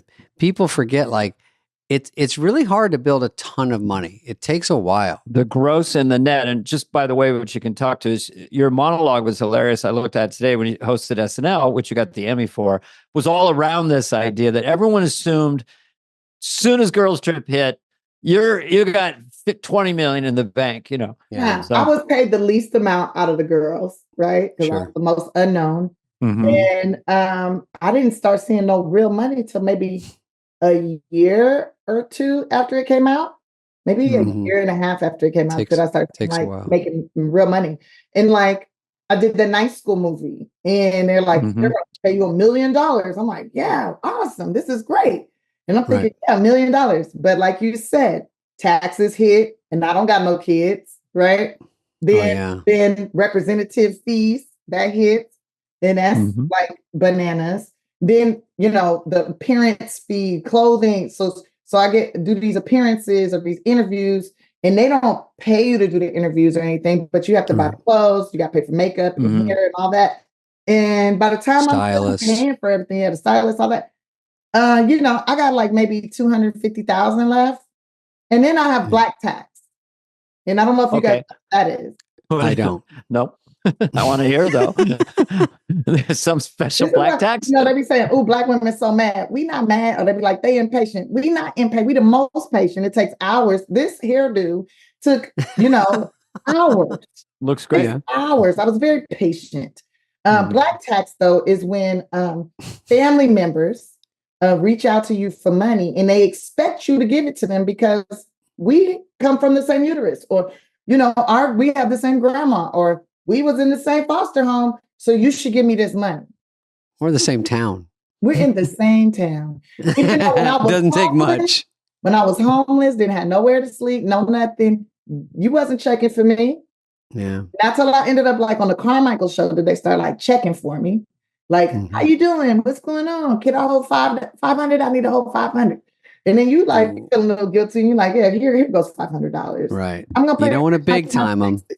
When I get my taxes, I'm paid back. They never pay you back. And then also they're getting it. They're getting it clean. Like if you gave someone $5,000, that you probably have to make 20 to clear 5, and they don't sit. So you're basically giving them 20, and then they get a tax-free 5, and more than that, I've been hit up obviously from all sides, and they don't. No one thinks of that. How do you handle it? How do you? I didn't handle it well. I have a lot of wisdom now. I think what you're talking about is really good. The thing that I learned, if you systemically give someone a check and they're healthy and young and can work, and you're systemically trying to help them make it, or whatever, you will always write them a check the rest of your life. I think that in show business, you want to be a little greedy with your money, because you want to get to a point where, say 10 years from now, you can choose the way you want to work.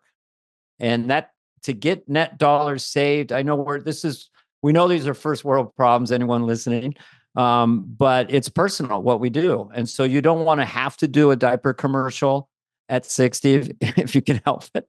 So it takes a long time to get a big pile of money where you get to be free from in show business. All right. There's my 2 cents. So yeah, Be careful. I do the same thing. I think there's part of you that doesn't want people to be mad at you. There's part of you that you don't want them to think you're big timing them. And it's not that much in quotes. And if you could just, but you feel like you start buying friendships stuff. It's all bad, you know. I remember one time we were out with, I had a famous friend and he was going to dinner. We got in an argument. And of course I said the meanest thing. It was his birthday. He was yelling at me and I go, well, I wanted to be the actual friend at your party, but have a good time at dinner with your agent, publicist, manager, lawyer, and your whole team. You know what I mean?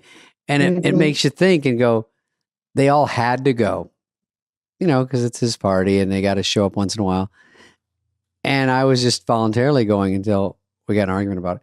But that was a mean thing to say. But that same thing reversed with me. Like, you know, you have your friends and you don't know who's, so you feel dumb. Family members, my dad, you know, it's one of those where I don't know your family such, but my dad was deadbeat dad. And then he come buzzing around. And then of course I bought him a condo. Like, it is just something you just go, I want you around. I'm going to give you money to be around, basically. So weird. It's really weird. I spent a lot of money making sure my mom is okay. I got her out. Like, that was one of my main. That's okay. Yeah. Like, I took care of my parents. That's what I do. Yeah. That's different. Make sure she got out of that mental institution. I get her the best doctors, the best, like, food, everything. Right. And she's doing great. And that's when, like, oh yeah, I'm glad I have this money. And I've spent crazy amount of money, like nurses and all that. And when my grandmother, you know, she did so much for me growing up that I'm like, oh, I got to do everything for her. So I'm like, $2 million trying to keep her alive. And I probably was making it worse for her. Like, I probably should just let her go the way she, you know. I know. I've been there and done that. The numbers sound very familiar. I you know, I don't know where you're at of any sort of pinching yourself or any, I wouldn't use the word guilt, or because you there's hard knocks in your time on, you know, and so you're still in touch with that. I can tell completely. So just as your friend on the outside, just make sure you take care of yourself. Yeah. You know? So now, like, when people ask me for money, I tell them, look, I really value our friendship. I really value our relationship. And I can give you this money. Now, you're saying you're going to pay me back. You probably want them. Like, yes, I am. Yes, I am. Okay. I'm going to give you this money. Okay. And if you don't pay me back by my birthday, then I've decided that we are no longer friends. We're no longer in a relationship. Big responsibility. Yeah. Do they want to take that on? And if you want to take this money, you know, if you value this money more than you value our friendship, I completely understand. 9 times out of 10, they always say, no, thank you. I'll get back to you if I really, really need it. Because they know they're not going to pay me back. Yeah. Chris Rock always says, be my friend than it is for me to go, well, I paid you to be. He told me, if they ask for 10, give them 5. They always pad in a skateboard and something else if they want. Well, like this one relative asked me, they asked me for $25,000. I was like, what? You never even made that in a freaking, like, you want $25,000? They're like, yeah, I need $25,000. I'm like, okay, wait, I just spent all this money to make sure our grandma get it. What do you need $25,000 for? They're like, I want to start a taco truck. I get a taco. I'm like, but you can't even cook. You can't even cook. Yeah, I'm gonna just get some Mexicans over by the Home Depot. They can cook, and you know, we're gonna have a taco truck, and I'll get you your money back within 2 months. I'm like, 2 months. Bullshit. Long-standing restaurants, sometimes that are established for years, almost 7-10 years, are making $2,500 a month clearing. Yeah, it's so hard. Like, it's so hard. Please miss me with the please.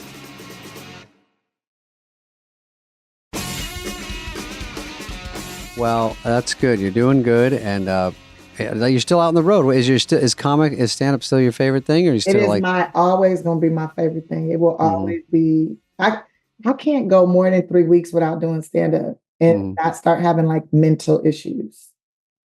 Yeah, I have to get on stage. It's fun to get up and do a set, especially if you live in LA. You can. That's what scares me. People go, "Why don't you move here? The taxes are so bad." I go, I like LA, and I like that I have a few friends here, and I like hanging out in the hall at the Comedy Store. I like just seeing a few comics, and then you can pop on and buff out stuff, and you feel, because if you have a gig coming up where people are paying money, you want to be good, and you're like, God, I'm starting to get scared to go on again because I just need to go on and feel it again, just to feel it, just to get the organization, because I owe these people, and it's fun anyway. Think of a new joke is fun. Everything's fun. Whenever I'm stressed out, I head right to the comedy club. Even if I'm in another place, I'm like, where do they do comedy here? When I was in Africa, I was just in Africa, and I'm like, oh, it's too much time is going by. We cannot do some comedy out here. Is there comedy here in Africa? They're like, there's a restaurant that you could go to that might have it. I go to this restaurant, and they don't even have like a real stage. It's like 4 benches pushed together in a boombox with a microphone, and I'm like, give it to me. How fun. How fun. It's like karaoke, basically. Yeah, how long were you in Africa? Was this a month-long thing? I was there for a month. Yeah, I was there for a whole month. And I went to 3 different countries. And I went to go to all countries that had their independence. You know. Countries that were... What are they, Dana? Go ahead. Chad. Tanzania? No. Morocco. Is that one of them? I didn't go there, but I believe they have their independence. I'm trying to just name countries because I saw this on TikTok and people couldn't name any. I'm just into world-class distance runners. It would be Kenya, Ethiopia, Tanzania. Wrong. Go ahead. Wrong. Look at Tiffany just staring. Nope. I have a friend from Cameroon. They definitely don't have their independence in Cameroon. I don't even. It is crazy in Cameroon right now. Like, I hear about Cameroon in the Olympics. That's about it. Right. Okay. Well, South Africa has their independence. Okay, it's kind of a trick question. Okay. Assume so. They were owned by the Dutch. Oh, Zimbabwe, you said? Okay. Zimbabwe has their independence. And you're right about Tanzania. Zambia. Yeah. Dana knew something about the Dutch. Yes. The Dutch had it. And then my father-in-law was Dutch, and he felt bad about some of Dutch colonialism. So I remember him talking about it. Anyway. They told me like, it's funny because I went to Israel this year. This year's been a year for travel for me. And I wanted to travel because I want to see more of the world. And I want to have like better understanding of the articles I read and the things that I see. And also like I've read the Bible, I've read the Quran, I've read the Torah. I've read all these books in like, where's the religious capital of the world? Israel. This crazy stuff is going on right now in Israel. Should I go? Shouldn't I go? But I've been trying to go for years, but I've been busy trying to, collect my acorns. Learn. So, I've been collecting acorns, collecting my money, stacking my money. Yeah. So I buy my ticket, I go. And although there was, there's this turmoil going on over there, at the same time, I think it was a perfect time to go because there was no lines. I got, people were coming up to me happy to share information about the history of Israel. I learned so much. And then to see the things that I read about in these Bibles and the Torah and the Quran, to see things in real life gave me a whole nother perspective and really has elevated my comedy and my point of view on who I am as a person, who God is, and all of that. Like, it was really, I think anybody who believes in God should at least go to Israel one time. It's crazy. That's so interesting you did that. I think it's great you're doing it. I mean, you've established your career, and then why not do a few little things like that? You have an opportunity not many people have, and you take it. Was it scary? I mean, flying into Israel, because I know people go on USO tours and they turn the lights off, go on at night, or they corkscrew down under enemy fire. It wasn't like that. So I've done USO tours like in full war. There's full war going on.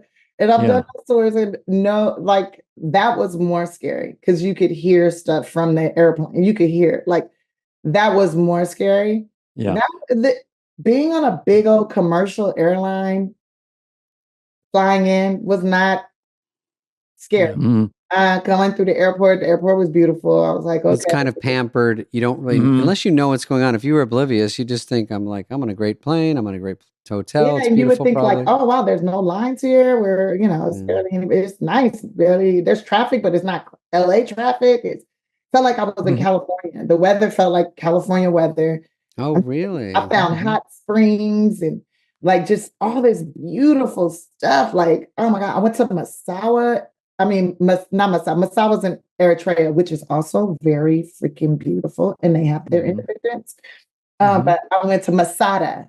And I was like, is this where Jamie Masada got his name from the Laugh Factory? Maybe. Who I consider like a dad. And I had to hit him up and he's like, oh yes, I grew up around that area. And he was telling me all these stories. And I'm just like, well, I didn't even know you were from this part of the Middle East. I thought you were from another part, but okay. Like crazy. Did you travel with someone? I'm just curious. I went by myself. And then what? That's grown up.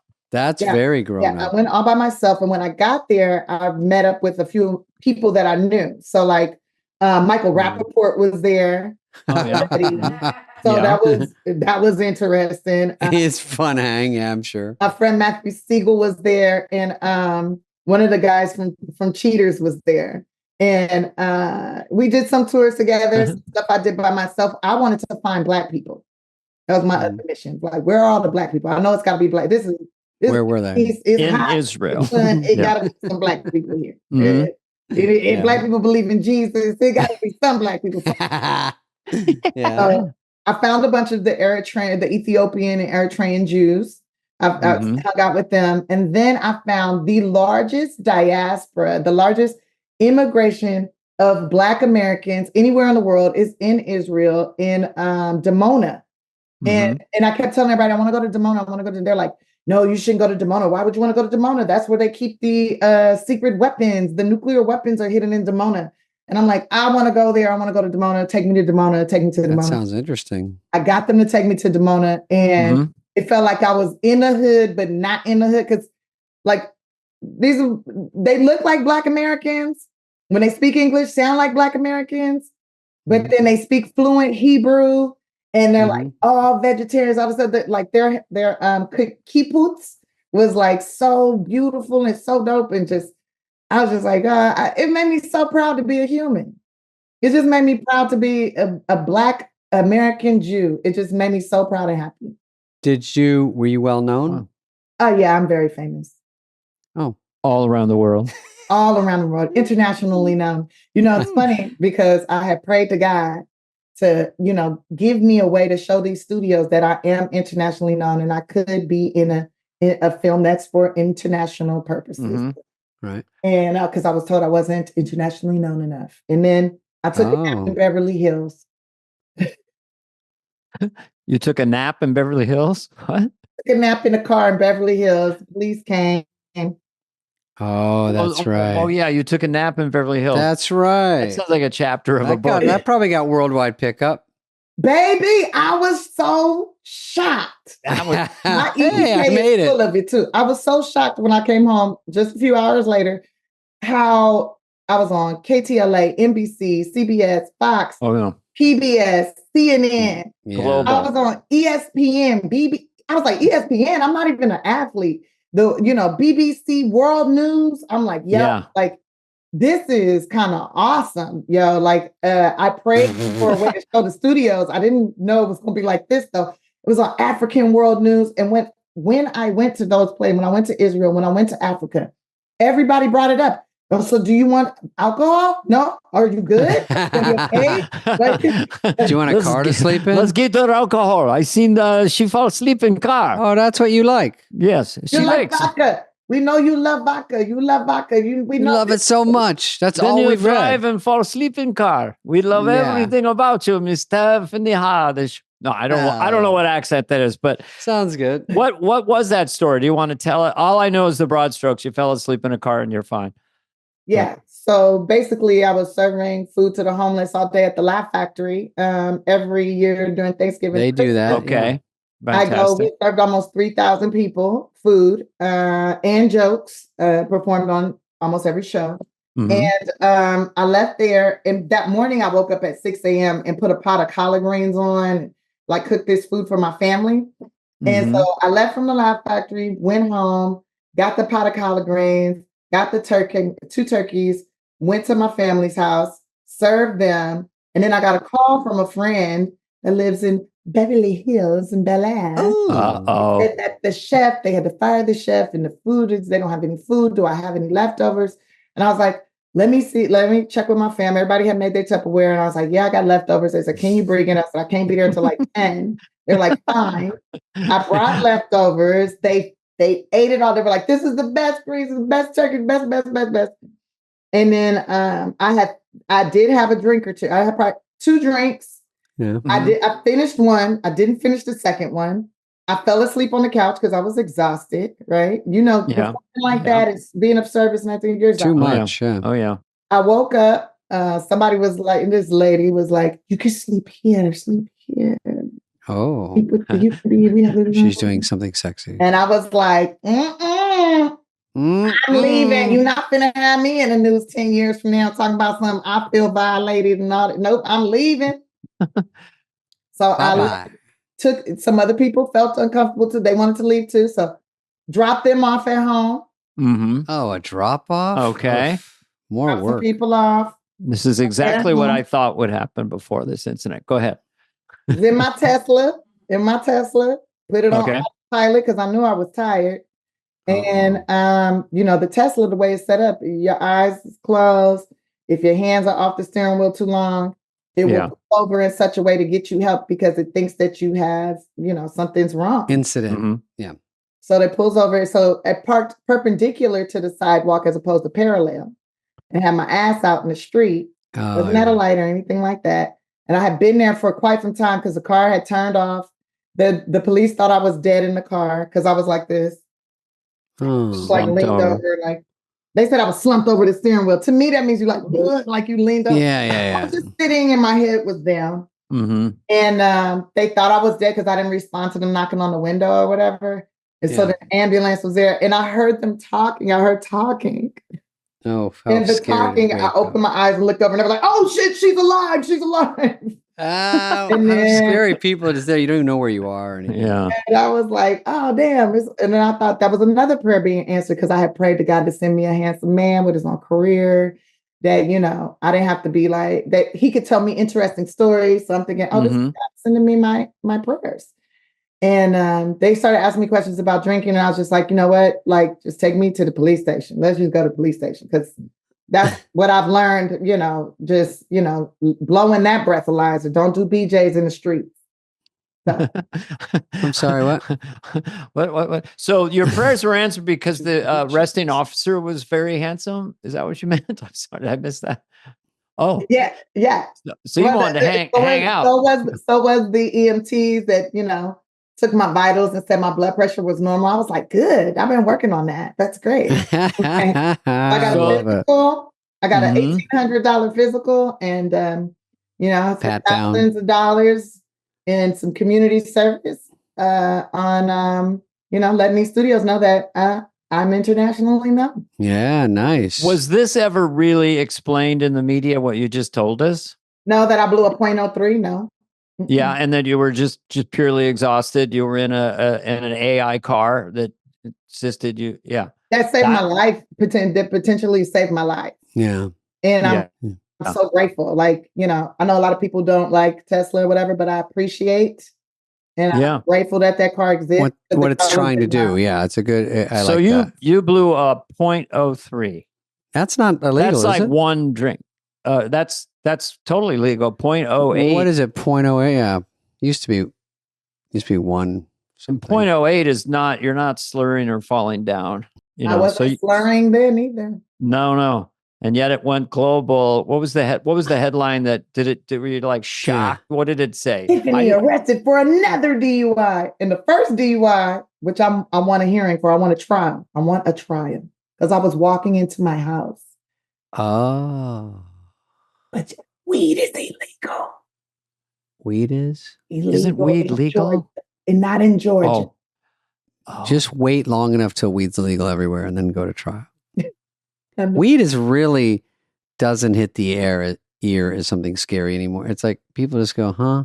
We do have bigger fish to fry these days. No, even Trump wants it to be legal for personal use in Florida. I think tobacco should be illegal. That kills more people. That's the one that, I mean, if we're really getting into it. It's true. As far as mind-altering substances, there's nothing even close to cannabis. It's the most benign by a millionfold. No one's ever overdosed on cannabis. When Snoop's president, it'll change. Yeah. Snoop. Yeah. Drop it like it's hot. Drop it like it's hot. That's my family right there. I love Snoop. I got 3 songs with him. Really? No, maybe Look it's at you and 2. your. Maybe it's 2. No, yeah, it's 2. Well, it didn't surprise me when they put him in the Olympics. When I heard they're going to put Snoop there, I go, he's going to own the Olympics because there's something about him that everyone loves him. It's just, I don't know what he just is. He is a fun guy. He's just likable. Just I don't know. You just want to hang out with him. Put it that way.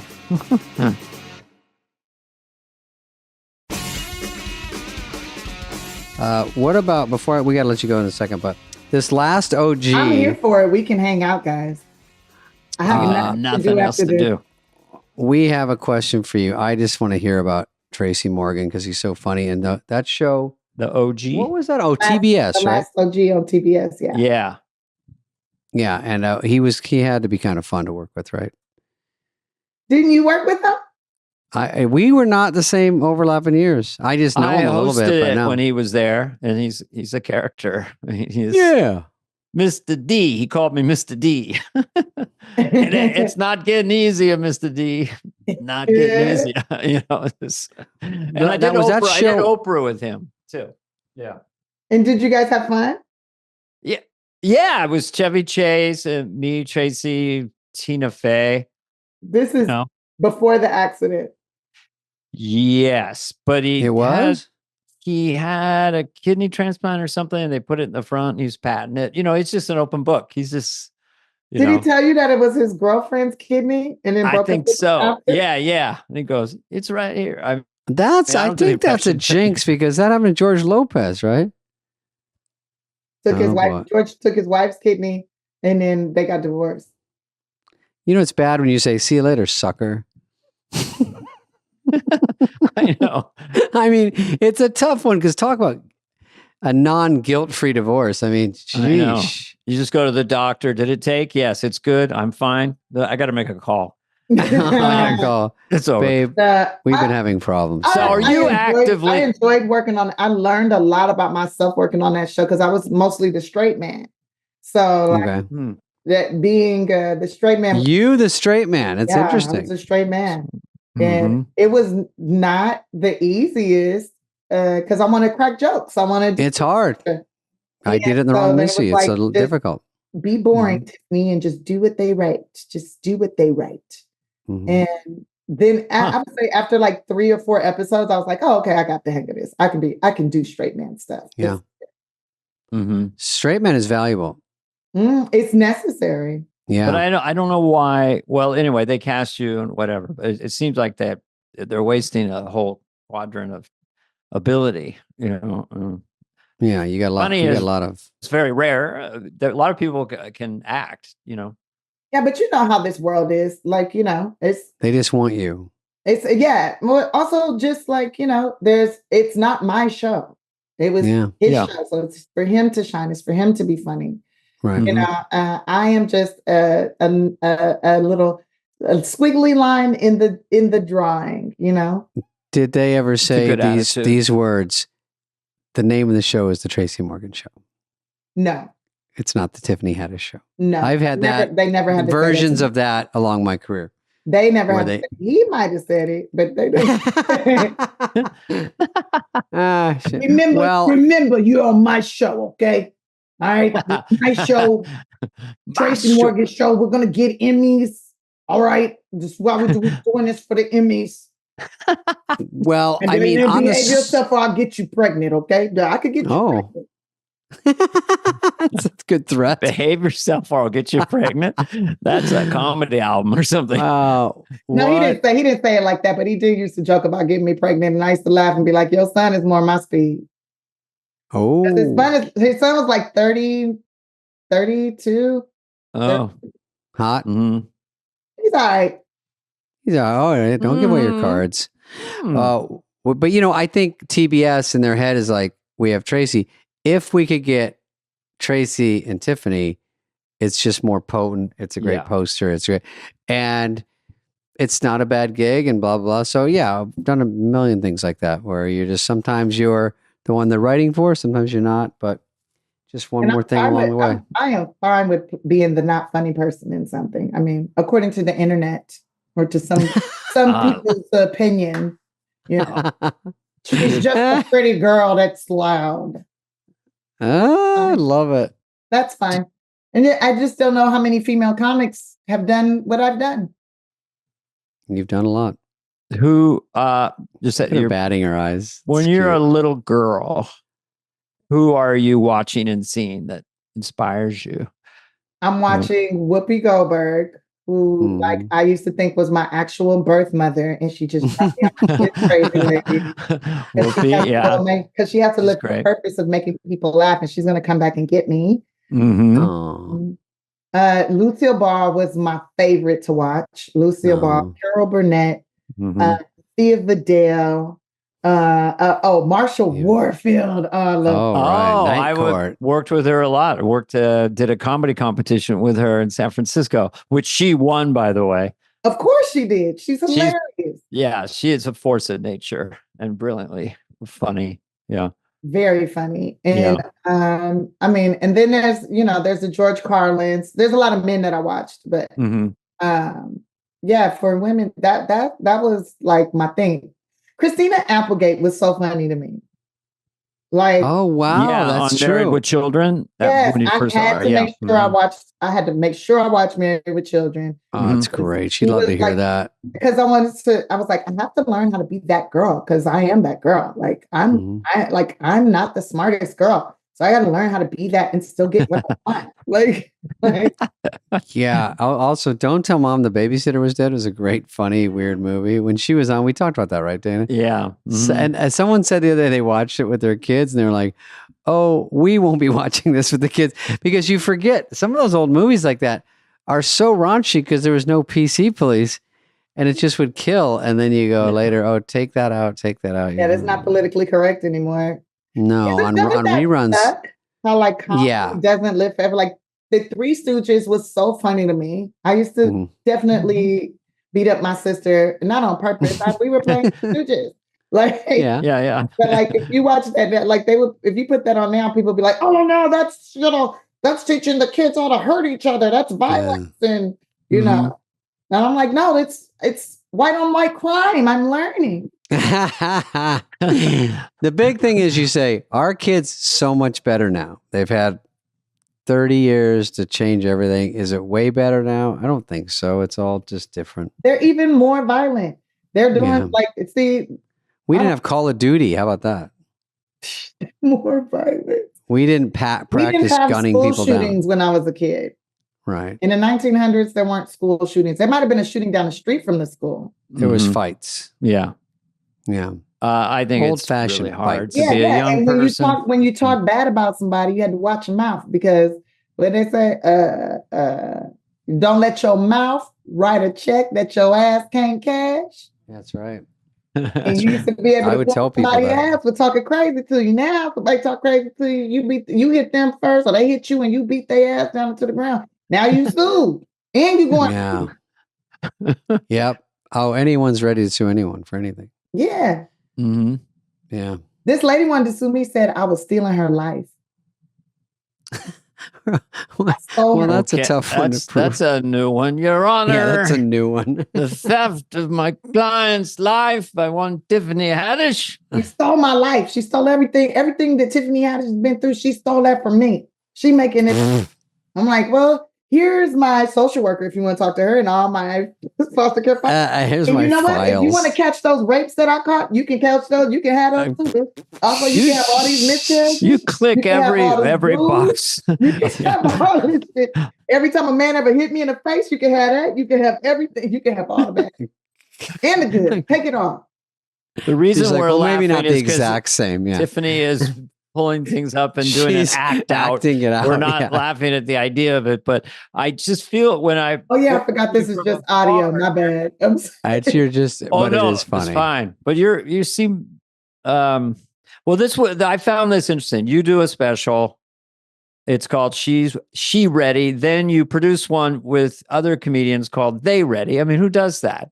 Okay, wait. The first special was She Ready from the Hood to Hollywood. I know but then when I saw it on the thing, they truncated it and I wrote it down that way. But I know it was From the Hood to Hollywood was the full thing. Yes, that was the next one was They Ready. Yes. And what was the long version? The longer version? No, there wasn't a longer version. It was just They Ready. Improper at its I just want to get it right. Mm-hmm. So was that Tiffany Haddish Presents in a way, like creating that a platform? was Tiffany Haddish for other people. Showtime. Yeah. I'm just saying that's, It was Netflix. It wasn't Showtime. It was Netflix. Yes. And I did that. Yeah. And I did that because I wanted, like, I had a little juice, a little power. And, I just wanted for the people that looked out for me over the years. Yeah. I wanted them to have the opportunities I wish somebody would have gave any of us. Just give me 5 on TV. Totally. So why, like, what's the point of building up all this notoriety and celebrity and prestige if you can't open a door to for others? Help, yeah. Pay it forward. Some of those people, I slept on their couch, when I didn't have no money to pay like my rent or whatever, they helped me get gigs. Like, I'll never forget, do you guys know Elon Gold? Yeah. Very, very well. Yes. And Elon told me in the beginning, like in the earlier stages of my career, he said, Tiffany, the only way that you will make a living in this business is by having good relationships with other comedians. Comedians will always keep you working. If you can call you keep good relationships, you can call any of those guys and go, hey man, I need to make some money. I'm having issues. Do you know of any shows going on? Like, can you link me up? Mm-hmm. And they will get you work. You will always work. And those comedians that aren't good, but they're good writers, they'll end up becoming writers or showrunners or, and if you have a good relationship, they'll be like, yo, we need to get you in there. And they'll get you in there. Yeah. I like your attitude. Just about the whole thing. It seems like you're really connected to your struggle and your journey. So you still feel very authentic. Sorry to use the word, like just in the moment. In other words, people might watch out for like he or she, they're going to get a big head or they're going to be different. It's going to go to their head. I don't think it ever went to, comedy is so freaking hard at times, and show business in general beats the shit out of you. Even at any level, pretty much. I don't know who's had a free ride there. Do you read reviews of your movies and your performances, and do they affect you, or you don't read them, or if they're great? I don't really read reviews because I don't think anybody even does reviews anymore. Do they? I don't know. It must be social media, basically. Yeah. So I read social media comments, and sometimes I get really upset with people because I'm just like, really. Like, why are you even following me if you feel this way about me? Like, why are you even here? I've DM'd people back and said, you follow me. You look like an idiot. Yeah. You have all these complaints and you still follow me. Yeah, weird. You're weird. Like, there was, at one point in time, I got really mad, and somebody that was obese had said something about me. And then they said that it looked like they said, oh, the way that I was acting is like I got that, I must got some of that powdered sugar or powder, that cocaine powder on my Pepsi. Yeah. Like, yeah. And so then I said, well, you need to put down the powdered donuts, you fat bitch. Like, I just went the fuck in. I probably shouldn't have done that, but I'm from these streets. I was ready to fight her. I read that at like 2 a.m. And so I was like, in my mind, it is 95 again, and you about to get roasted. You want to roast me? I'm about to roast your fat ass. And I just kind of went in, and I knew she was fat because I had did my research on her for about 45 minutes. And I knew she was on her weight loss journey, and I figured, fuck your journey, bitch. Anything that ends with bitch is funny. Did you get in trouble? Journey bitch, fat bitch, with bitch. Well, it's like someone saying it to your face. That's why it takes so personal. I get mad when they say it's like they read it to you and ran, and you're like, no, I'm going to come catch you. Yeah. Like, you think I'm not going to be on your shit? You want to like you on my page? No freebies. You was on somebody else's page, on somebody else's thing, talking crazy. But you in my page, crazy. So then I had to sign into. Did I get in trouble? No, because I went into my fake page. I went in that ass, and then I was like, if you keep fucking with Tiffany Haddish, somebody gonna show up on you. Oh, good job. Have you ever said, "What's up, fuckface"? No, I on don't social media? No, I don't say fuckface. I'm like, what's up, bitch? You know, my last time I fought back, it wasn't quite as harsh. This guy said, I have a picture of me on stage and I have a coat on. And they go, why do you wear stand-up wearing a coat? And I go, really? Do you think anyone asked this question to Fonzie? Wait, I cut deep. I wish the viewers or the listeners could see Dana turn super red when I said, I'm the way I embarrassed. said bitch. He likes it. Well, there was a lot of oomph to it. But the way you're giggling is like you felt like I was saying that to you. Yes. Well, you hit it nice and crisp and hard. You really nailed it. It's a good, sharp. Well, yes. It's my way. Also, sometimes I'll call people booger wolves. I'll be like, you an ugly ass booger wolf ass bitch. You know, booger wolf is my other favorite go-to. Haven't heard that. Is that yours or is that a phrase that people use? Booger wolf. It used to be really popular in the 80s. It did? Yeah.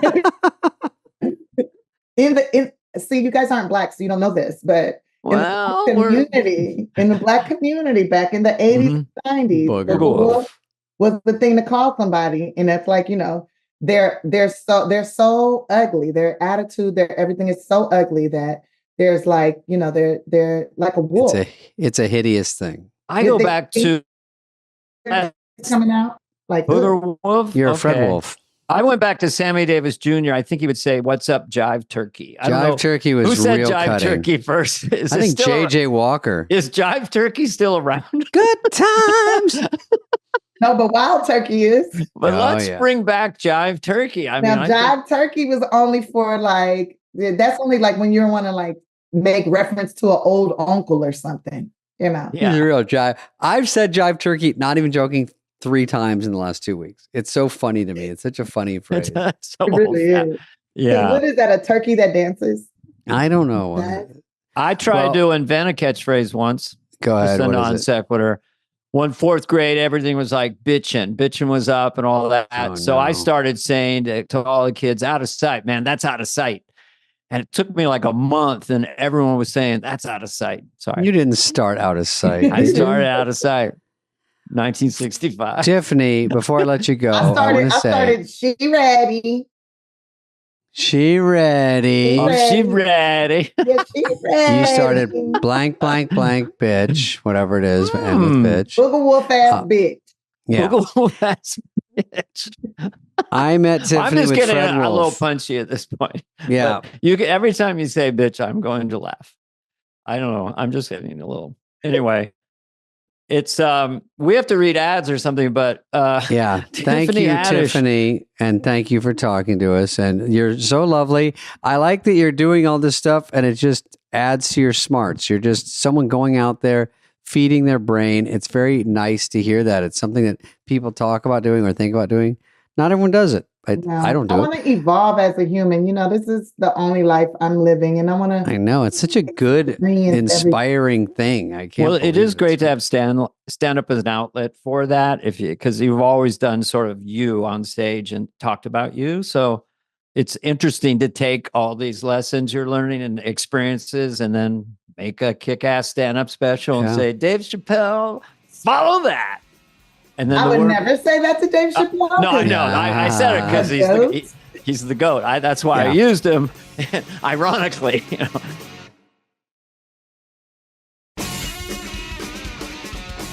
Do you remember, by the way, we met at this kind of corporate event we did at the Beverly Hilton?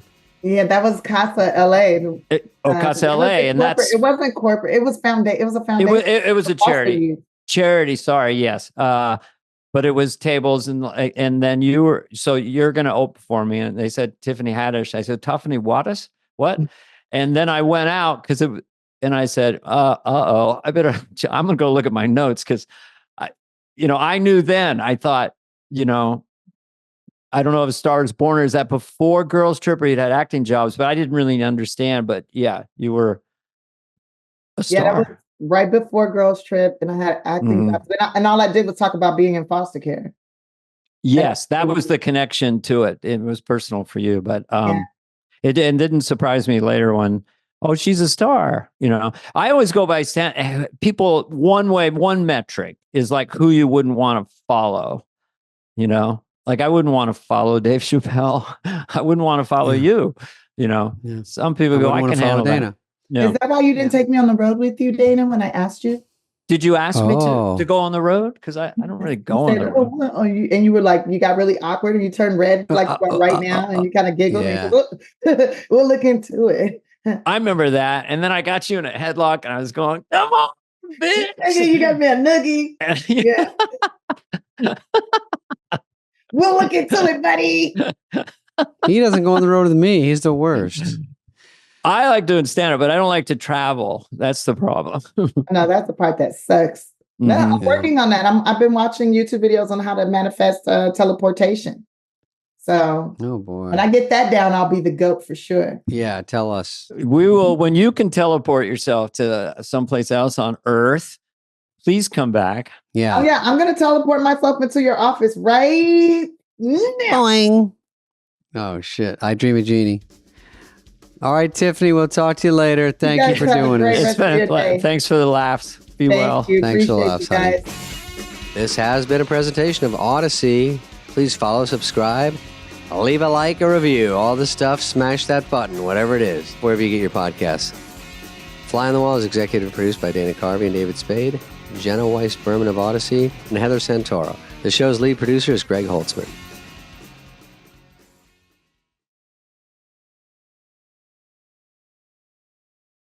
Dana, we have an old favorite who is there, both of us, mostly you, but also with me. He overlapped you.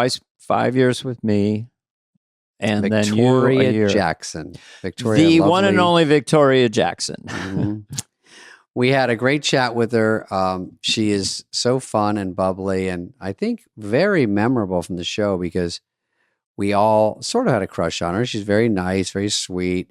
She seemed like such a down-to-earth young lady. Yeah, I mean, I think in the early days, people might think it's a character she's playing, but she's exactly the same person on TV, not on TV. And she does some really funny songs with a ukulele with her style and singing about different topics. Oh, yeah. And they're really, really funny. So I'd stay tuned for those. And she's just a kick in the pants, Yeah, there's a lot about her I did not know, and we really just cracked up, and she's so sweet about everything. I remember I did a few sketches with her. You obviously did more, but what a sweetheart. And also, but they should know, the audience should know that right after we did this, about a week later, she did announce she's having some health problems, and that's why we don't address it. But I think that's up to her. So, but we just had a great chat with someone we are fond of. And and hopefully you'll laugh along with her. Yes, and we wish her all the best. I just enjoyed talking to her so much. I'm so glad we got her on the show. So enjoy the one and only Victoria Jackson.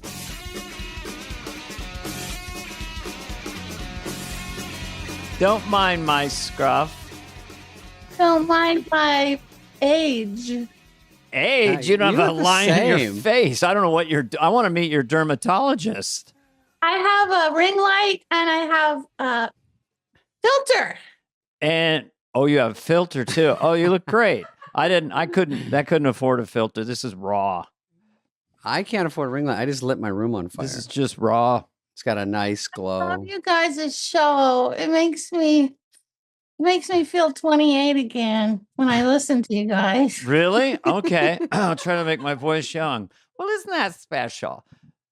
We're so happy to have you because we were there, you and I together for 6 freaking years. I know. Remember? Were you the whole run with Dana, Victoria? I was 86 to 92. I stayed one more year. But we were there. Yeah. Embarrassing. And we always got along great. You were the nicest person in the cast to me.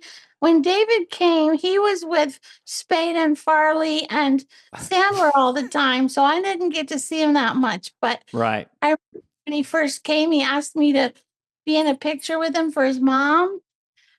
I was in that picture, I think. Oh, that magazine cover.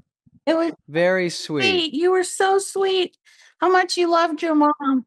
I love to watch your show. It's so fun. I mean, listen, I never see people on it though.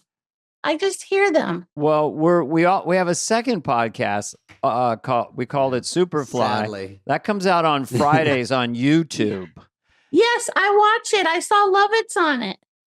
Hello. You saw Lovitz. I saw Lovitz. I just try to always do Lovitz right back to Lovitz, no matter what he says. Do you remember when we used to hang out? For a period of time. Wait, aren't you supposed to save this for the show? No, this is the show. This is all the show. Did we start? Yeah, we're almost started done. An hour ago. No. What we do is we record your intro and then we just come in and we're talking now. Good. Raw. There's no rules. Yeah, you did everything right. You can say anything, do anything. I don't know if we'll be able to hear it. It's a ukulele, right? It's the Dana and David show. Fly on the wall. Buzz, swat. I made that up for you. Wait, it's the wrong key. Okay, try it again. It's the Dana and David show. Fly on the wall. Buzz, swat. That's actually very similar to the so silly. It's actually great. Buzz, swat. I love it. Buzz, swat. Buzz, swat. But all that kind of stuff. Mm-hmm. Well, isn't that special? Oh, Victoria, when I came on there with Spade and Farley and with Sandler, yourself, that we all kind of had a crush on Victoria, to be honest. Of course. Really? Who didn't? I have to say, all the girls were very, very attractive and they were very talented. And so coming in new, even though they weren't really much older than us, but you're new, and so they're above you because they're cast members. But it was a little intimidating around all of them, I was intimidated about everyone because these were giant talents. And when Dana, I would hang out the most with Dana and Kevin and Lovitz because Kevin's office was next to mine. And they would spend hours making each other laugh and trying new bits. And I was just in there laughing. I couldn't come up with one add-on. What do you call it? What do you call it when ad-lib, tagline? Tag. Tag. I couldn't come up with one tag. And they would be inventing Hans and Franz. And I'd be like, yeah. I couldn't. I had no idea how to make up a character. And the weirdest thing is, I haven't been on the show for 30 plus years, and I'm still trying to figure out how to do a character and make one up. And I even enrolled in an improv class at my church. Recently. Oh, really? A month ago. Oh, good for you. Because he's teaching improv, and he's really good at it. And the only thing I've come up with in 30 years is Harriet. I'm Harriet. I'm a blue-blooded liberal from my head to my toes. Obama, I love him. Why? Cute baby pictures, herbal garden, free condoms. You're never too young or too old. I'm a good person. I got a new washer dryer. I took empty cardboard boxes down to the end of the street. I created a neighborhood. I'm a community organizer. Well, that's amazing. Well, you did. That's it. amazing. Yeah. I'm watching you talk as Victoria all up here. And you might want to go lay down. I don't know. I got kind of turned on. I don't know. Is that a male or female kicker? It's very sultry. You don't know. Yeah. Well, that's all I've come up with in 30 years. And I actually stole it from my friend, Fran, who was making fun of her ex-husband's new wife. And I said, can I buy that from you? Because I haven't, and I gave her $50. It's a funny character and a funny take. That's a good fair on price. SNL, though, didn't you update once you kind of took off like a fake wig and then you had a brown wig and you did sort of, this is the real me or whatever.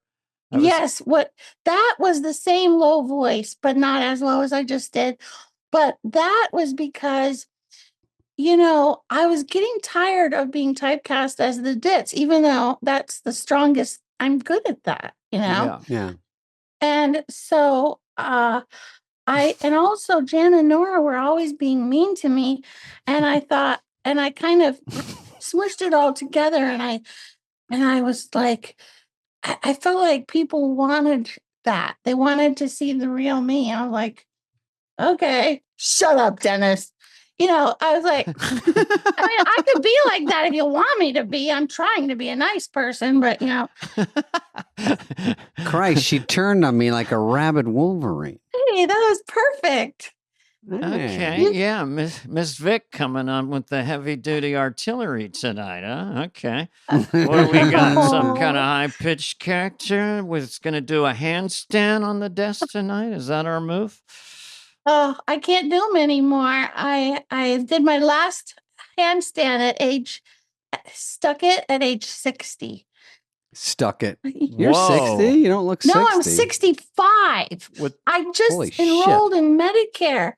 And I had to listen to all these boring conversations about supplements and plan A and plan B. I'm like, I just would rather die than listen to you one more second. Oh my God. So you were on the first. I just want to give people a little bit of background. I think one thing that's very quirky is that you befriended, for people of our age group, Johnny Crawford of Rifleman. He played the son of the rifleman who had this rifle. Everyone else was using a 6-gun, so they pull it out of the holster. It'd take him like 10 seconds. He would just point the rifle and kill people. Yeah. But then I used to do Johnny Crawford in my stand-up act when I was in college. What? Because he always said, Pa, how come I sound like dinosaur? Pa, you ain't going to get This scalped is early today, stand-up, are you? but explain your friendship with Johnny Crawford and how he helped you in your career back in the 80s. I'm trying to get rid of my ring light so I look naturally dewy. Naturally, you look really good, honestly. You look great. Yeah. Molly Shannon did all the characters that I wish I would have thought of. Superstar, and I'm 50 years old. I mean, man, those were fantastic, weren't they? Oh yeah, she's great. Yeah, she's incredible, and it would have been fun to see you two together. Because you could dance. You have great legs, and you're like dancing, and you could move and do cartwheels. You could do flips. So I can see there's a kindred spirit with Molly. Well, I do. I like physical humor. I don't think about it; it just comes out. But you guys, man. When David was late into our cast. Yeah. But man, I was so spoiled, laughing all day for 6 years in a room with Dana and Kevin and Lovitz. That when I went into the real world, it was so depressing. Normal people are boring. Such a real quote. Normal people are super boring. I know. That's what Lauren says. He always has to be around funny people. Man, I missed it so much, but I watch a lot of YouTube, so I feel like I'm still with you guys. Well, we laughed our ass off. We did, and you were kind of our mascot. We did some silly. Do you remember we'd go have the dance parties in Kevin and I's office? We would put on "Don't Get Me Wrong" by the Pretenders. And Dennis would come in his socks and do this funny game. Don't get me wrong. It was one of those times just to release the tension. We would just go crazy in there. So much tension. And you and Lovitz would always have, just in a PG-13 way, simulated sex. Oh, I didn't know we were having sex, by the way. No, you weren't. When he would bend you over and stuff? Yeah. Yes, I have to tell you, I was so innocent. My dad raised me like to never see, we didn't have a TV and I never saw an X movie or an R movie. So like I was working out all the time and maybe I was bending over stretching and Lovitz started humping me, right? Right. And I started giggling. And like, I didn't know that was a sex position. Yeah. I plead the fifth. I seriously did not know it. It was in its own way kind of innocent because John is sort of just Just a goofy. kid Yeah, in a it way. was innocent. It Yeah. wasn't Me Too movement. It was No, it was innocent. more silly. Yeah. It was silly. I thought of it as gymnastics, but Yeah. That's what I tell girls. stretching. But let's Actually, Victoria, What do you want I to had talk about? something happening with you quickly, Dana. What? This is, if you remember this, it was Beverly not Hills. gymnastics related. It was, we were doing a Schiller Vision. I think it was you. Tell me if you remember this. So a Schiller Vision, which Dana knows, is a little video that goes on at 5 Tom to 1. Schiller wrote and directed these little Tom shorts, Schiller. and he would kind of make little mini movies, and some of them were just quite brilliant, actually. Some were black and white, Mhm. some were whatever. They were always, he did that famous one with Belushi dancing on his grave Yeah. in black and white in the old days. So sometimes they'd ship us out to do a Schiller Vision. Mhm. And I think Victoria and I played a couple. And the only part I remember is like the last scene was, we had our whole life, and now we're fast forward to we're older and we're walking along on the upper west side, but that river on that other side, whatever that is, not Central Park side, but the other side.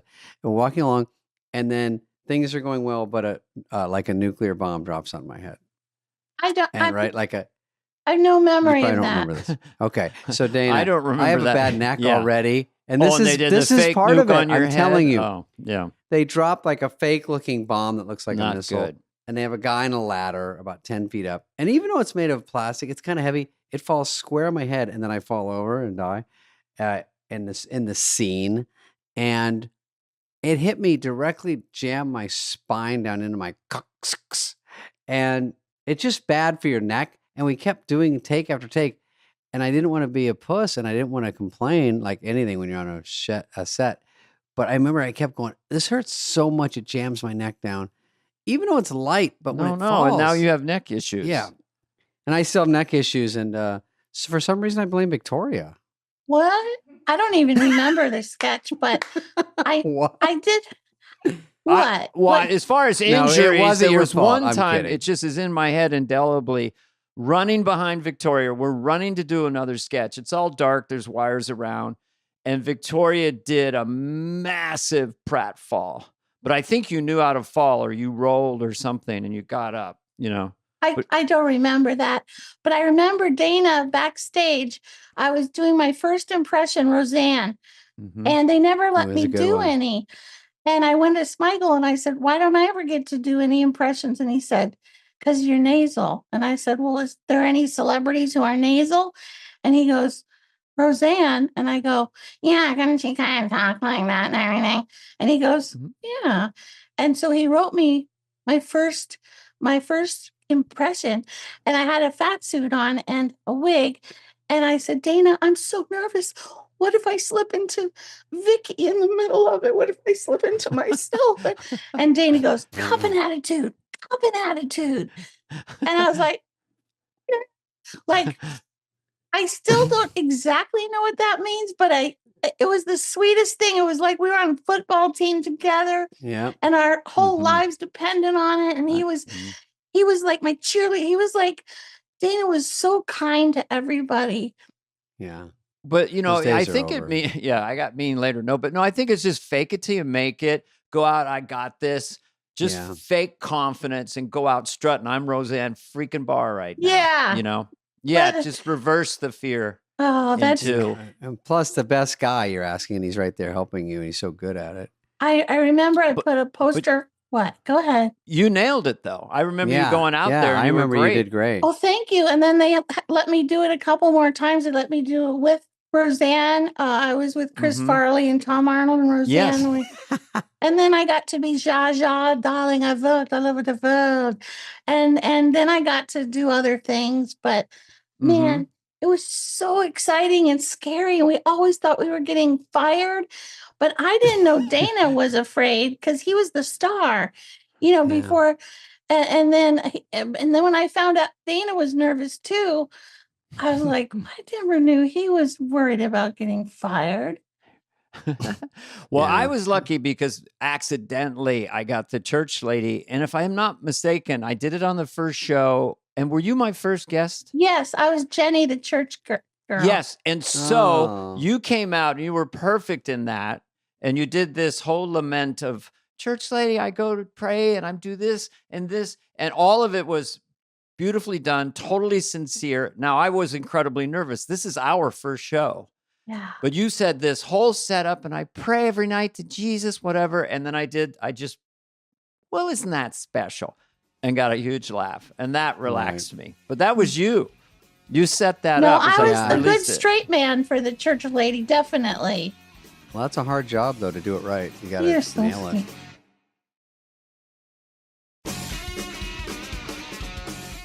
There's so many tales we could tell. Where do we start?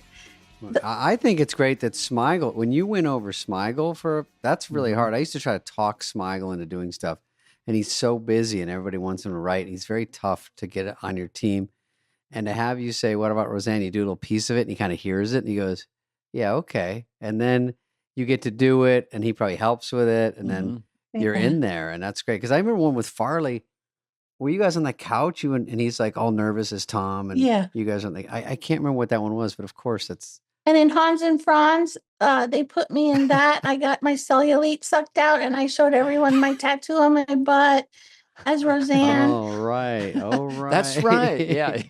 Kevin Nealon, he wrote my first sketch I was ever on, the Subliminal Guy. I was the secretary. Oh, we were so nervous.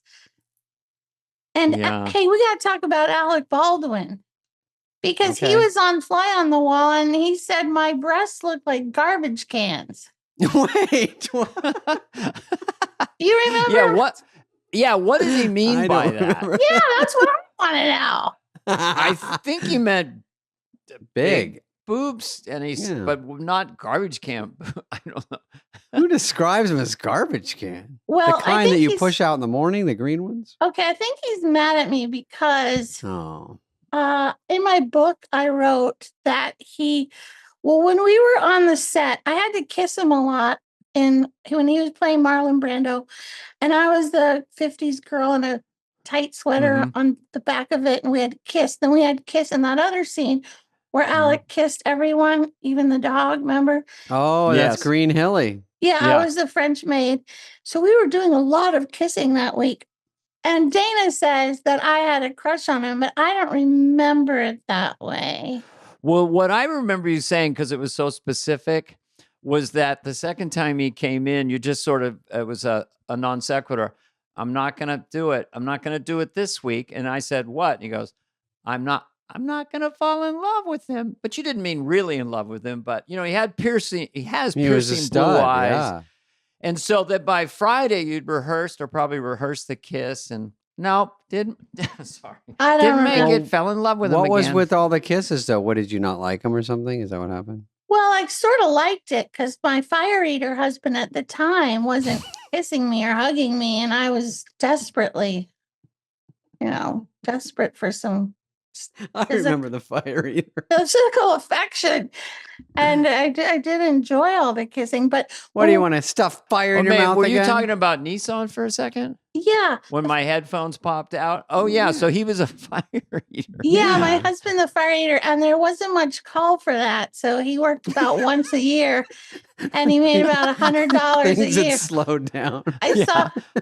Yeah, this is my little joke in my act. I go, he made about $100 a year. I saw his income tax return. Most of it he spent on supplies, disposable Bic lighters, fire retardant hairspray, cigarettes. When we got divorced, I got half of his stuff. I got a Bic lighter. I keep it as a memento. But he had that doesn't seem like a very good settlement of a divorce. A Bic lighter and two sucrets. He got a lot of money. Oh, I know. But you got pay Scarlett. You in flames. I got Scarlett, and she's 38 now. Oh my gosh. She's pregnant with her third child, my grandchild. Who's the father? Hello. I love it. Hello. Speaking of the fire eater, Dana was at my house for my birthday in Laurel Canyon one year. Yeah. Yes. And I like that little house. It was cool. Oh, it was so cute. And it was $150,000 in 1984 when I got it. And now it's over $1 million. Easily. It's like 2 rooms. But anyway, it's on the hill and it's so charming. And you have to walk 50 steps up to the front door and there's deer and everything. And it's so wonderful. But so I never associated with famous people because they make me nervous, right? And I tried to be friends with an actress once. I won't say the name. And I invited her over and stuff, but she took her shirt off in front of my husband, Nissan. What? And so I never asked her back after that. I said, "Why are you taking your shirt off?" She said, "Oh, I have it on backwards." And and so I was like, no wonder why I don't hang out with famous people. Exactly. And you said to your husband, is that a can of Wizard in your pocket or what's going on? Exactly. Okay. I'm just going through my head. So I can't believe Leah Thompson would do that. Yeah, I can't believe Victoria I Principal. didn't say any names. Well, I'm just making that up. He's guessing. I'm guessing because you were in casual sex together, which she does have a great body, I must say. She's great. But anyway, she's very talented. She was in a movie once with a French accent. I forget the name of it. She is great. She nailed it. So anyway, what I was saying was, I was having this birthday party and I was like, Vicky, come on, invite your cast members. They're not monsters. They're human beings, And so I invited Dana and Dennis and Phil and Bryn and Milt Larson was there, who owned the Magic Castle.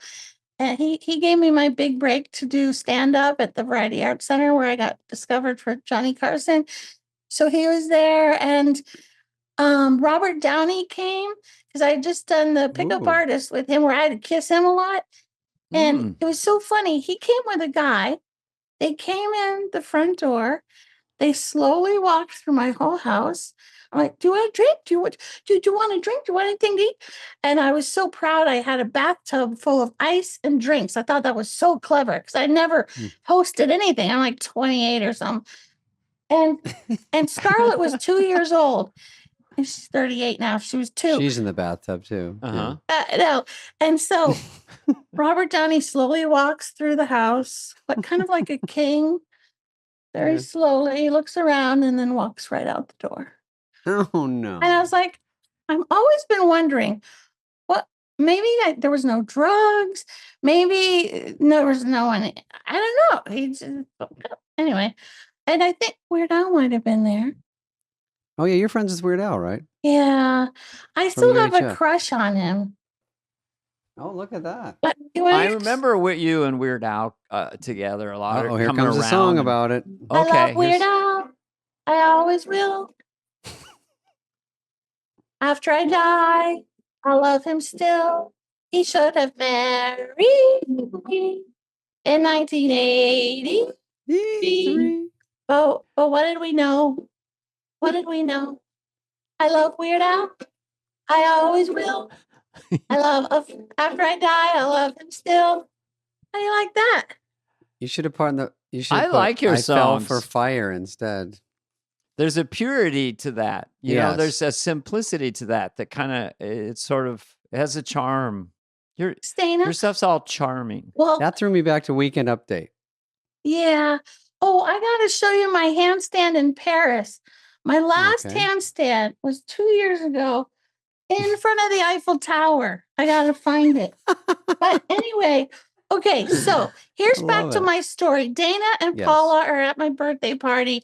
Yes. I'm nervous. I'm trying to be friends with my famous coworkers who intimidate me. Can you imagine? You're already friends with. You guys are so freaking talented. Like right now, I'm going to have to calm down the rest of the day from being with you. Well, we consider you a peer. Yes, we're all in the same boat. You're on Saturday Night Live, and you were I'm not worthy. I'm not worthy. And you took the picture for my mom's magazine, which is very sweet of you. It's up in her house still today.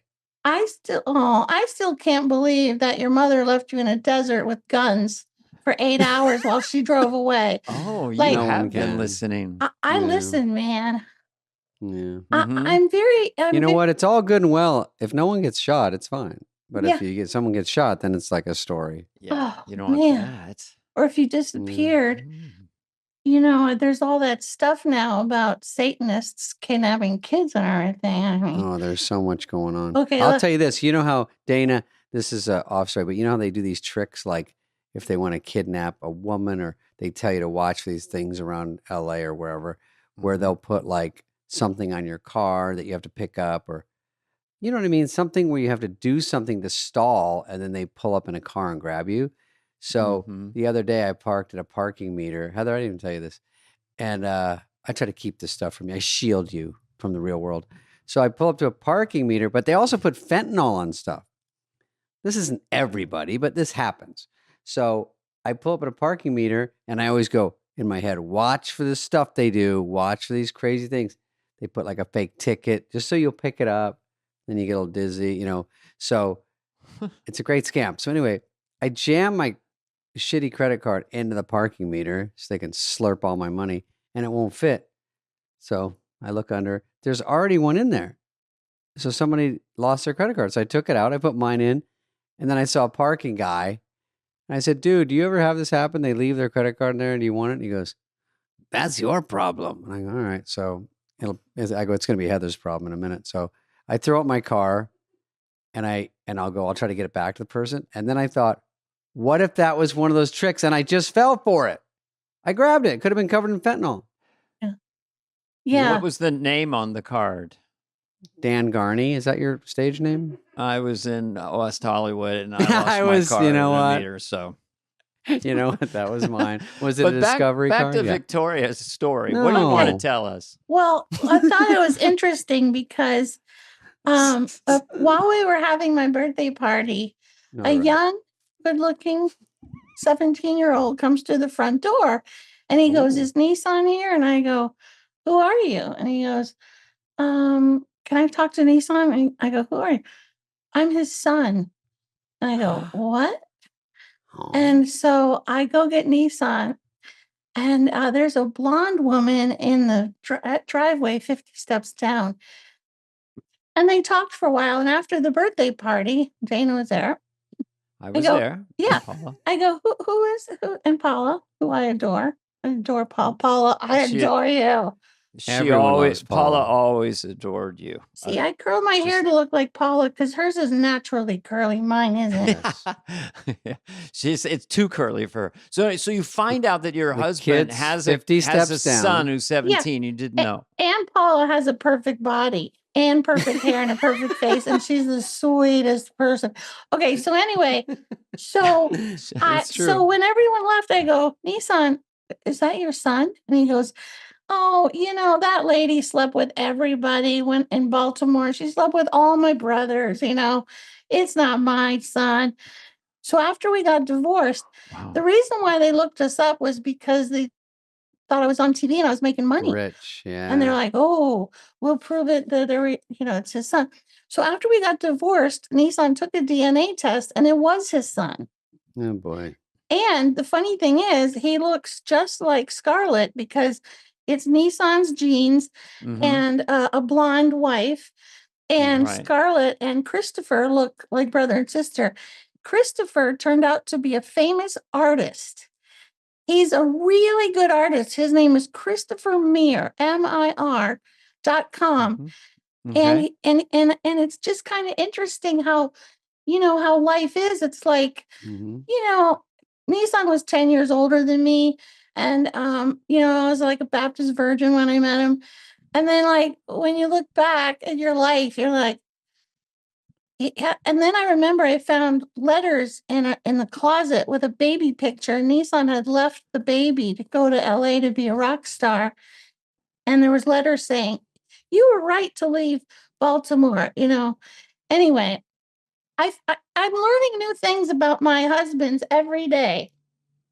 Are you still married? I'm married to Paul, the SWAT guy, helicopter police pilot. Yeah. Mm-hmm. Oh, we've been married 30 years. Yeah, I think I remember Paul, of course. Yeah. Yeah. When he came to the show for his first time to see me at SNL, because we were starting to long distance date, it happened to be the night he shot and killed the first man of his career. And I go, maybe he was anxious to see me or something. That's my little joke. Because I'm just processing that. Yeah. Okay. Yeah. So picture this. He comes to the set at 8H and he had stayed up all night, filled out paperwork, gotten counseling, because that's what happens if you kill someone. Yeah. And he comes to the stage and I'm getting out of an alien spaceship with eyeballs on my nipples because we're doing a sketch about a planet where women's eyes have mutated to their nipples because men stared at women's chests for so long.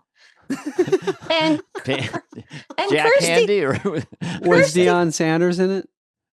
No, that was a different one. Okay, go ahead. I don't know. Sorry. Kirstie Alley was our leader, and Paul comes up, and I go, Paul, this must be so surreal for you to kill someone and stay up all night and see me getting out of a spaceship. And he goes, yes, it is. Because that's how he talks. And I thought, man, our worlds are completely opposite. Then I took him upstairs and I introduced him to the cast. I said, hey, everybody, this is my boyfriend, the cop. And Mike Myers goes, hey, you got any war stories? COVID. And COVID. I have a residual cough from COVID. So anyway, he goes, got any war stories? And Paul goes, I killed a man last night. And there was silence. Oh my gosh. This is in my act. Because it's true. And it makes everyone. There was silence. And I realized the comic genius minds of this century couldn't think of a comeback. Dana, you were probably in that room. Do you remember? Yeah. And it was just, it just sort of hung there. There was no way to come back. There's nothing with funny. That in any funny way. The only one who might been able to come back, maybe Norm Macdonald. There's certain comedians are, Oh, yeah. But I just thought Paul was just very sincere. So I didn't want to undercut. Yeah. Well, he moment. didn't feel bad about it because the guy was shooting at his wife because she wouldn't wife swap anymore. And the tale guy, as old as time. So she called the SWAT team. They came. The husband pointed a gun at Paul, and he was trained if someone points a gun at you, you shoot them. So he didn't feel bad. But we've had a very difficult marriage. And it's really, really, really difficult. What is difficult about it? Yes. Oh, my gosh. Well, for one thing, we disagree on the definition of adultery. Oh, yeah. Okay.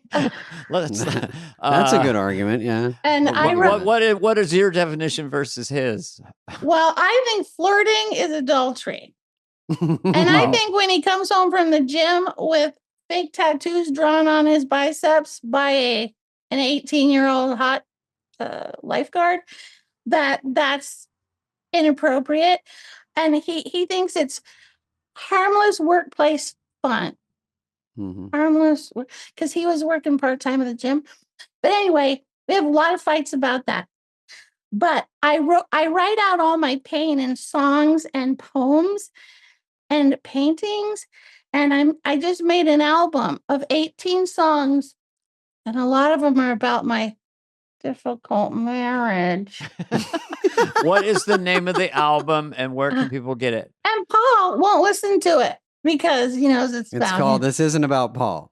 It's called Paul listened to this podcast. I Hate Paul is the song. Actually, I did write a song called I Hate You. Here we go. Here comes the guitar.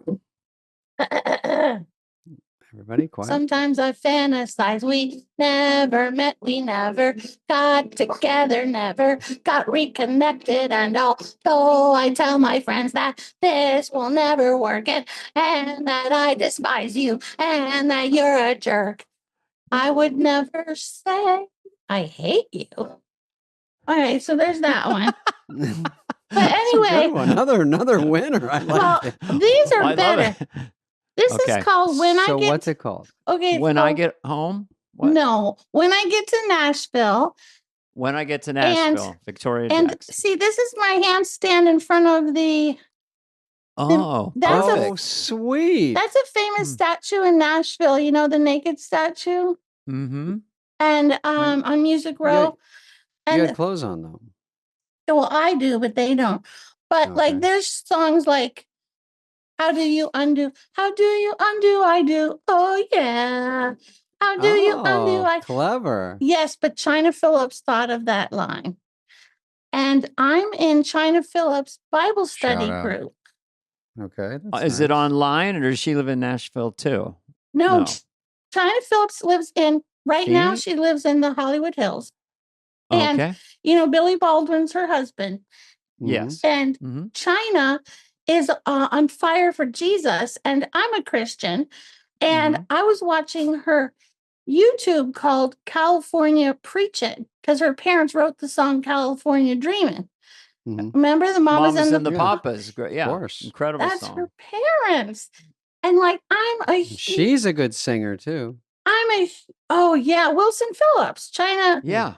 And they had that hit, Hold On for One More Day. And China Phillips. I would now. Go ahead. You can. No, I was faking as if because David did. I thought it was. No, when I asked her, say we apologize for when we did a Songs to Save the Chickens with Michael Bolton on the show, and we did Wilson Phillips, and we had 2 extras, and then Farley played the. Oh, you did? I forgot that. You were there. You probably played. I played Dave Perner from Soul Asylum, or Kurt Cobain, or Tom Petty, or something. But I remember that. Tom Petty. I played Dylan, right? Was that the one? Was that in that we're all standing and Michael Bolton sings? Instead of We Are the World, we were doing We Are the Chickens or something. Yeah, I think I played Dylan and Victoria played Roseanne Barr. I was Cyndi Lauper when we did the We Are the World thing. Oh, you Cyndi Lauper. Yeah. And they put a thing in my neck so that when I sang the big note, blood would squirt out. and it worked, but you couldn't see the blood because I was wearing red plaid. No. Yeah, you couldn't see blood was squirting out of my neck. That was an unforced error by the wardrobe people. That usually doesn't happen. A matching blood shirt versus comedy blood squirt.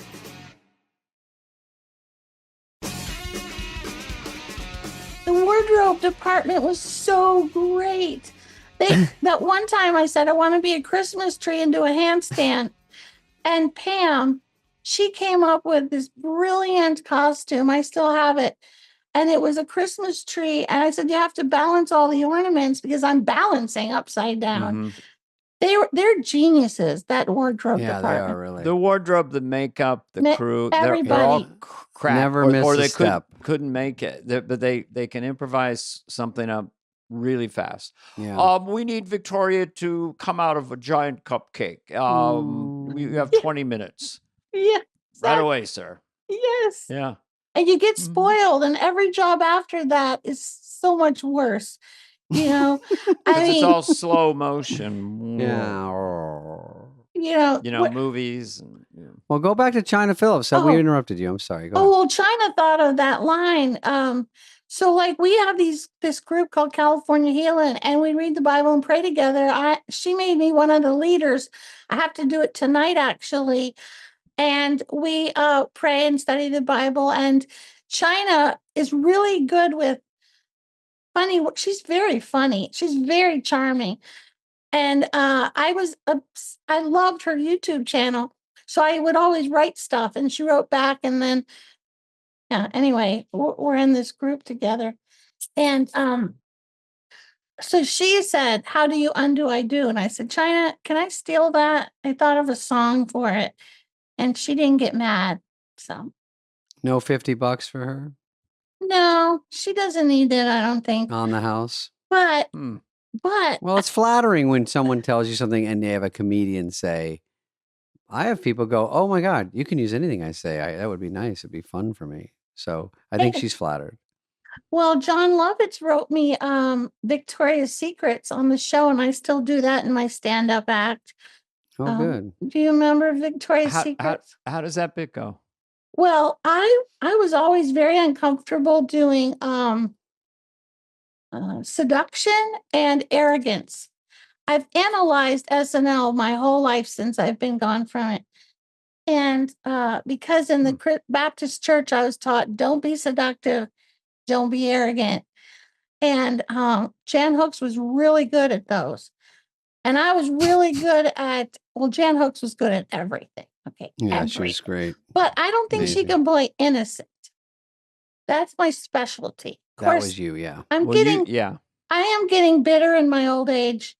So I don't know if I'm so good at playing innocent anymore. And I've been working on seductive and arrogant for 30 years. So maybe I can pull it off. We all have. Give me a little seduction. Yeah. What would be that attitude? Look at that. Well, it's the Victoria's Secrets thing. And John Lovitz wrote it for me. Okay, I go, I have 3 secrets I'd like to share with you. But shh, don't tell anyone. It'll just be our little secret. My first secret is a lot of men ask me, are you as dumb as you appear on the show? And I say, I don't know. I never watched the show. My second secret. Can you hear me? I'm talking quiet. Yes, we're giving you No, we some can room. hear you. We're just making sure. Okay. My second secret is a lot of men ask me, how do you like it?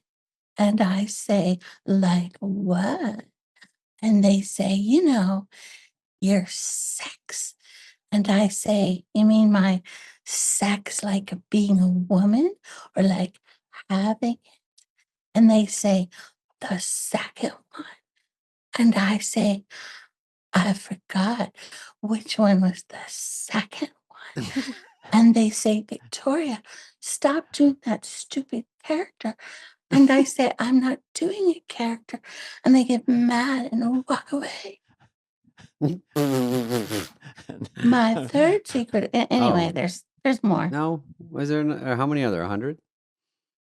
The next one That's is good. Now let's see long. arrogance. Yeah, what do you got? Oh, arrogance. Ooh, arrogance. Ooh, that's hard. Your hair looks good. It's I got curly. a cop and attitude. Well, I curled it for you to look like Paula. Oh, Paula's gonna be so happy. Paul listens to all these, and she'll be so happy to know you were giving her all these compliments. Yes, I love her so much. She's adorable. She is. I'd Victoria, like to. what is that album called? Because we want to give you a plug on that. It's nobody buys CDs anymore, so I just did it for me. It's on streaming on Amazon. It's called When I Get to Nashville. And then there's some stand-up at the end, and one song is Like a Dog. When I get to Nashville, I'm gonna knock them dead. I'm still trying to get to sing at the Grand Ole Opry, and they're not having me. I don't know why. Well, wait till this comes out and people start slurping that up off of Amazon. Mm-hmm. Yeah. Okay, arrogance. I am the best. No, I can't. Give me some lines. Give me some lines. It's funny. You're so not arrogant, which is I just do it as a character. Let me tell you something. We could very easily come to your house, and flick you with our little finger, and you'd fly across the room and land in your own baby poop. That's coy arrogance. Because Franz arrogance.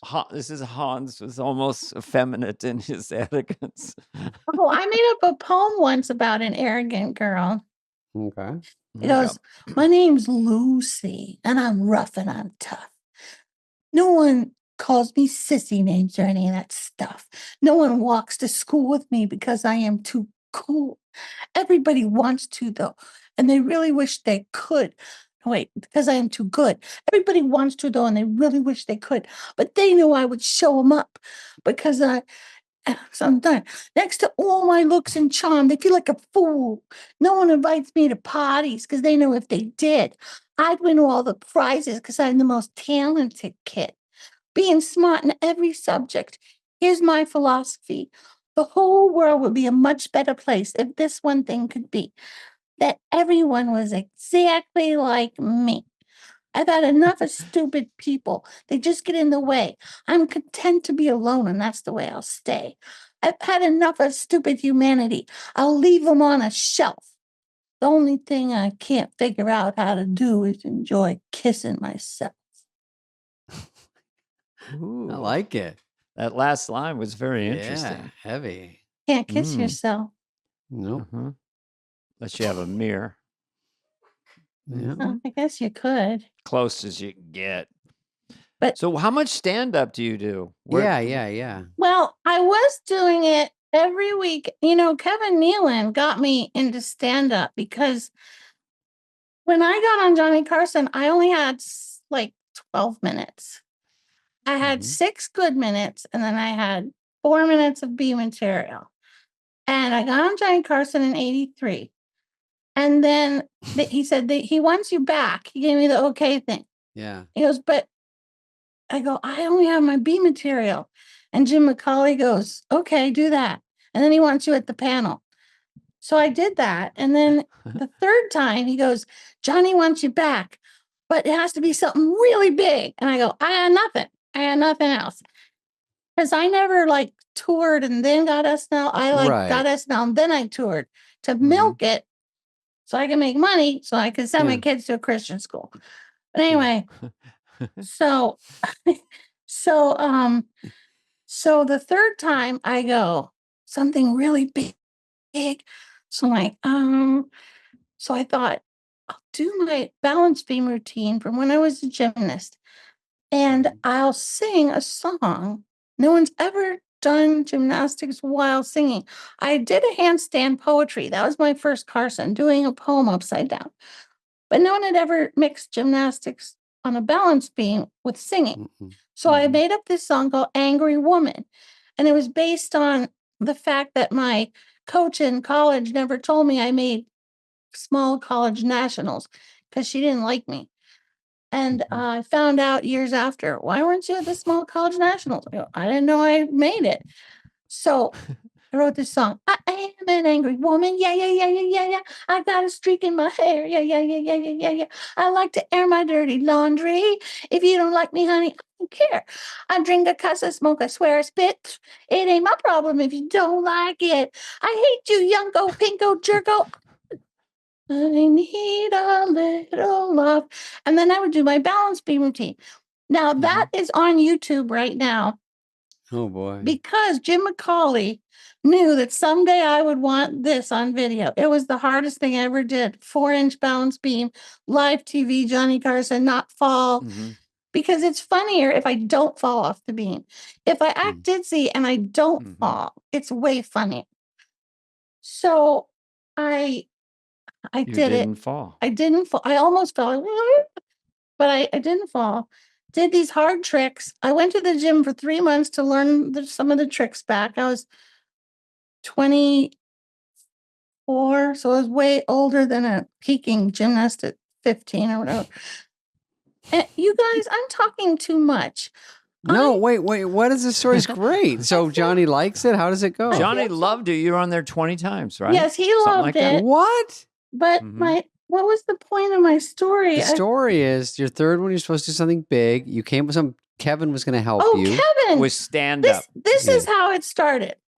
Okay. So then I got SNL, which was, what it was, because you were there. Now, so now, after SNL, and I lost all my money in the divorce, and I married a cop, got no money. So then I was trapped in the suburbs of Miami. I had no friends, no one spoke English, and nobody was making me laugh all day. But anyway, I loved raising my kids. But Kevin Nealon calls me one day. I'd just broken my wrist, I think, accidentally. And he Not goes, on purpose. it looked like it was on purpose because it was cut right on my wrist from dishwasher. Oh, I see. I took a wine glass out of the dishwasher and it sliced my wrist. And I was in the hospital in Miami going, I wasn't trying to commit suicide. I do hate being a housewife. I do hate Miami. Maybe it was subconscious. I don't know. But so anyway, Kevin Nealon calls me. He goes, hey, it was like 97. And he goes, would you open for me in Vegas? And I go, Kevin, I don't have a stand-up act. I have like 10 minutes. That was from a long time ago, which involves a handstand. I can't do one right now. And he goes, no, all you need is like 20 minutes. What did you do on Carson? I go, I can't remember. So I looked up my Carson tapes. And I'm like, I told a poem, and then I did a handstand, and then I played the ukulele.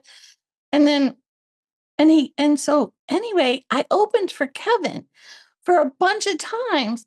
So fun. The little joke was, I videoed him and Lovitz once in this limo. And I go, Kevin, why did you think of me to open for you? And he goes, because I wanted someone who wasn't that strong. You don't want your opener to, be too strong. And I go, it's because I wasn't that good. So I wouldn't show him off. You know what I mean? Well, it's also that you're just totally opposite. Yeah, you're different than him. Yeah. Which is good. So I started doing it with him. And then I got to go to Vegas and I did I did a Y2K with Dana and Dennis and in Minnesota. Yes, we did. You, me, Dennis, and Kevin. How fun. And everyone thought it was the end of the world. So not many people came. And then I did a bunch of shows with Piscopo. I opened for him. Oh. And then I was doing it like once or twice a month for my whole motherhood years in the 90s. And then when the Tea Party started, and I was in this club, and I wrote this little song called "White Men Are Good." White men are good. My daddy was a white man. My brother is a white man.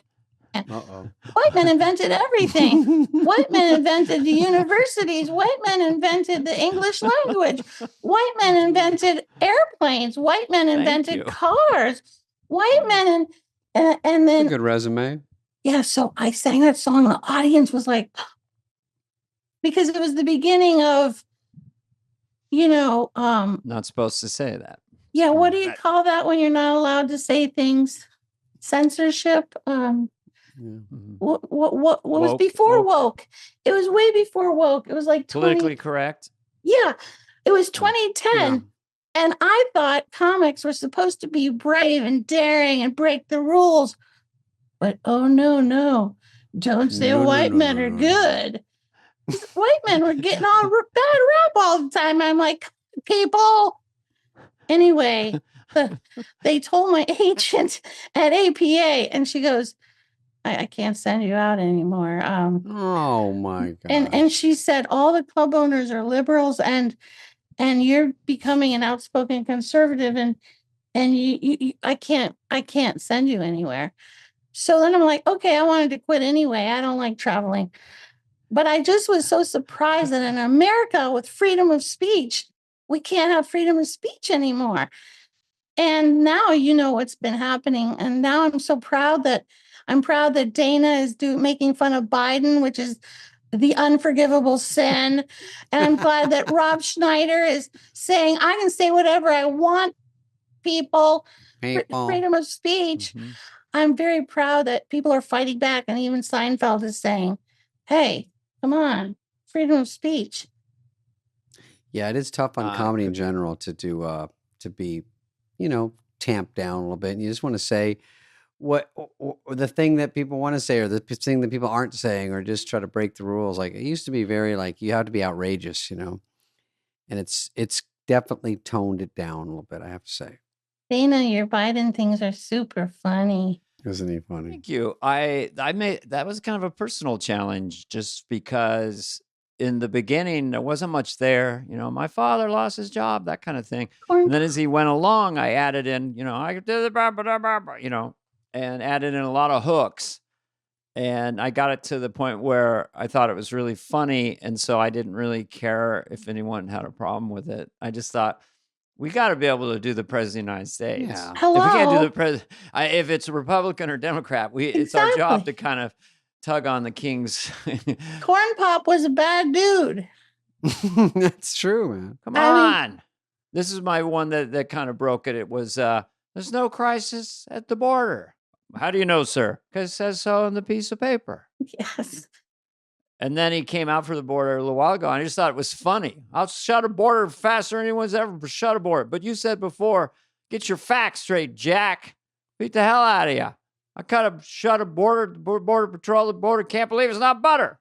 So then it was so silly that he always ends with this declarative slogan. So people accept it. But now everyone's doing him, obviously. It's become the dam is broken open. You are a trendsetter.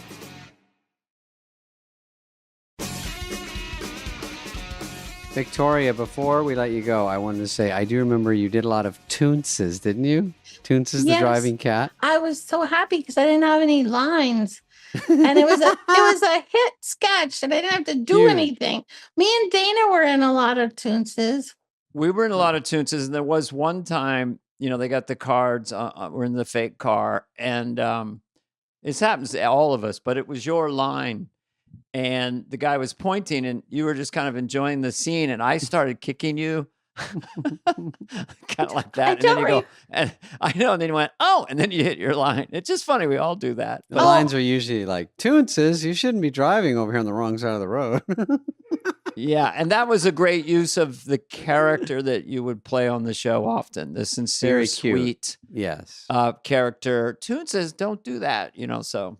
Well, and Jack Handy is the greatest. They had me and Dana be brother and sister a lot, or husband and wife, or they had us in our underwear. Remember when we had to wear our underwear and don't go down to the basement? Yeah. We had a lot of You were so romantic. Was that the name of the sketch? Yeah. Don't go down to the basement. And I felt so naked. I don't feel naked doing gymnastics on the update desk with my butt in the air because that was my whole childhood.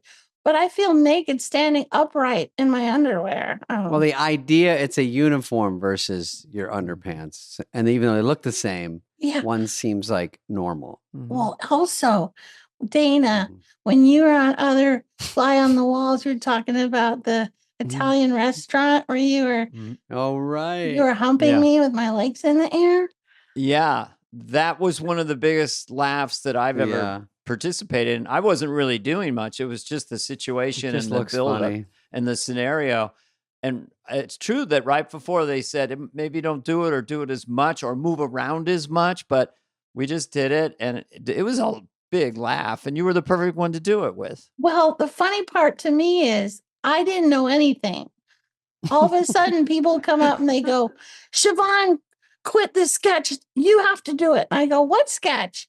Nobody told me anything. I didn't have time to say. You get plowed. I didn't have time to say, I'm a Christian. I don't think that would be appropriate. I didn't have any time. It was like, go out there. I go, what am I doing? What am I doing? They go, get on the table, stick your legs in the air. I'm like, okay. And then Dana's like, and I'm like, I don't even think I knew that was a sex position. I might be exaggerating, but I don't know that I knew that. But anyway, it did seem really wrong. And it seemed X-rated. But anyway, then it was aired but Dana's my friend. It was like, and I thought that's pretty funny. And well, because it was you and me, funny. It was just innocent and silly in the big picture. And also that I'm still yelling about some order or something. I've got your legs over my shoulders. And, hey, what do you want? Come on, let's go. Cappuccino over here. Just down there. It was pretty vaudevillian and a little body, but funny with the sound off. Like that visual within that Italian sketch based on these extraordinarily horny Italian waiters.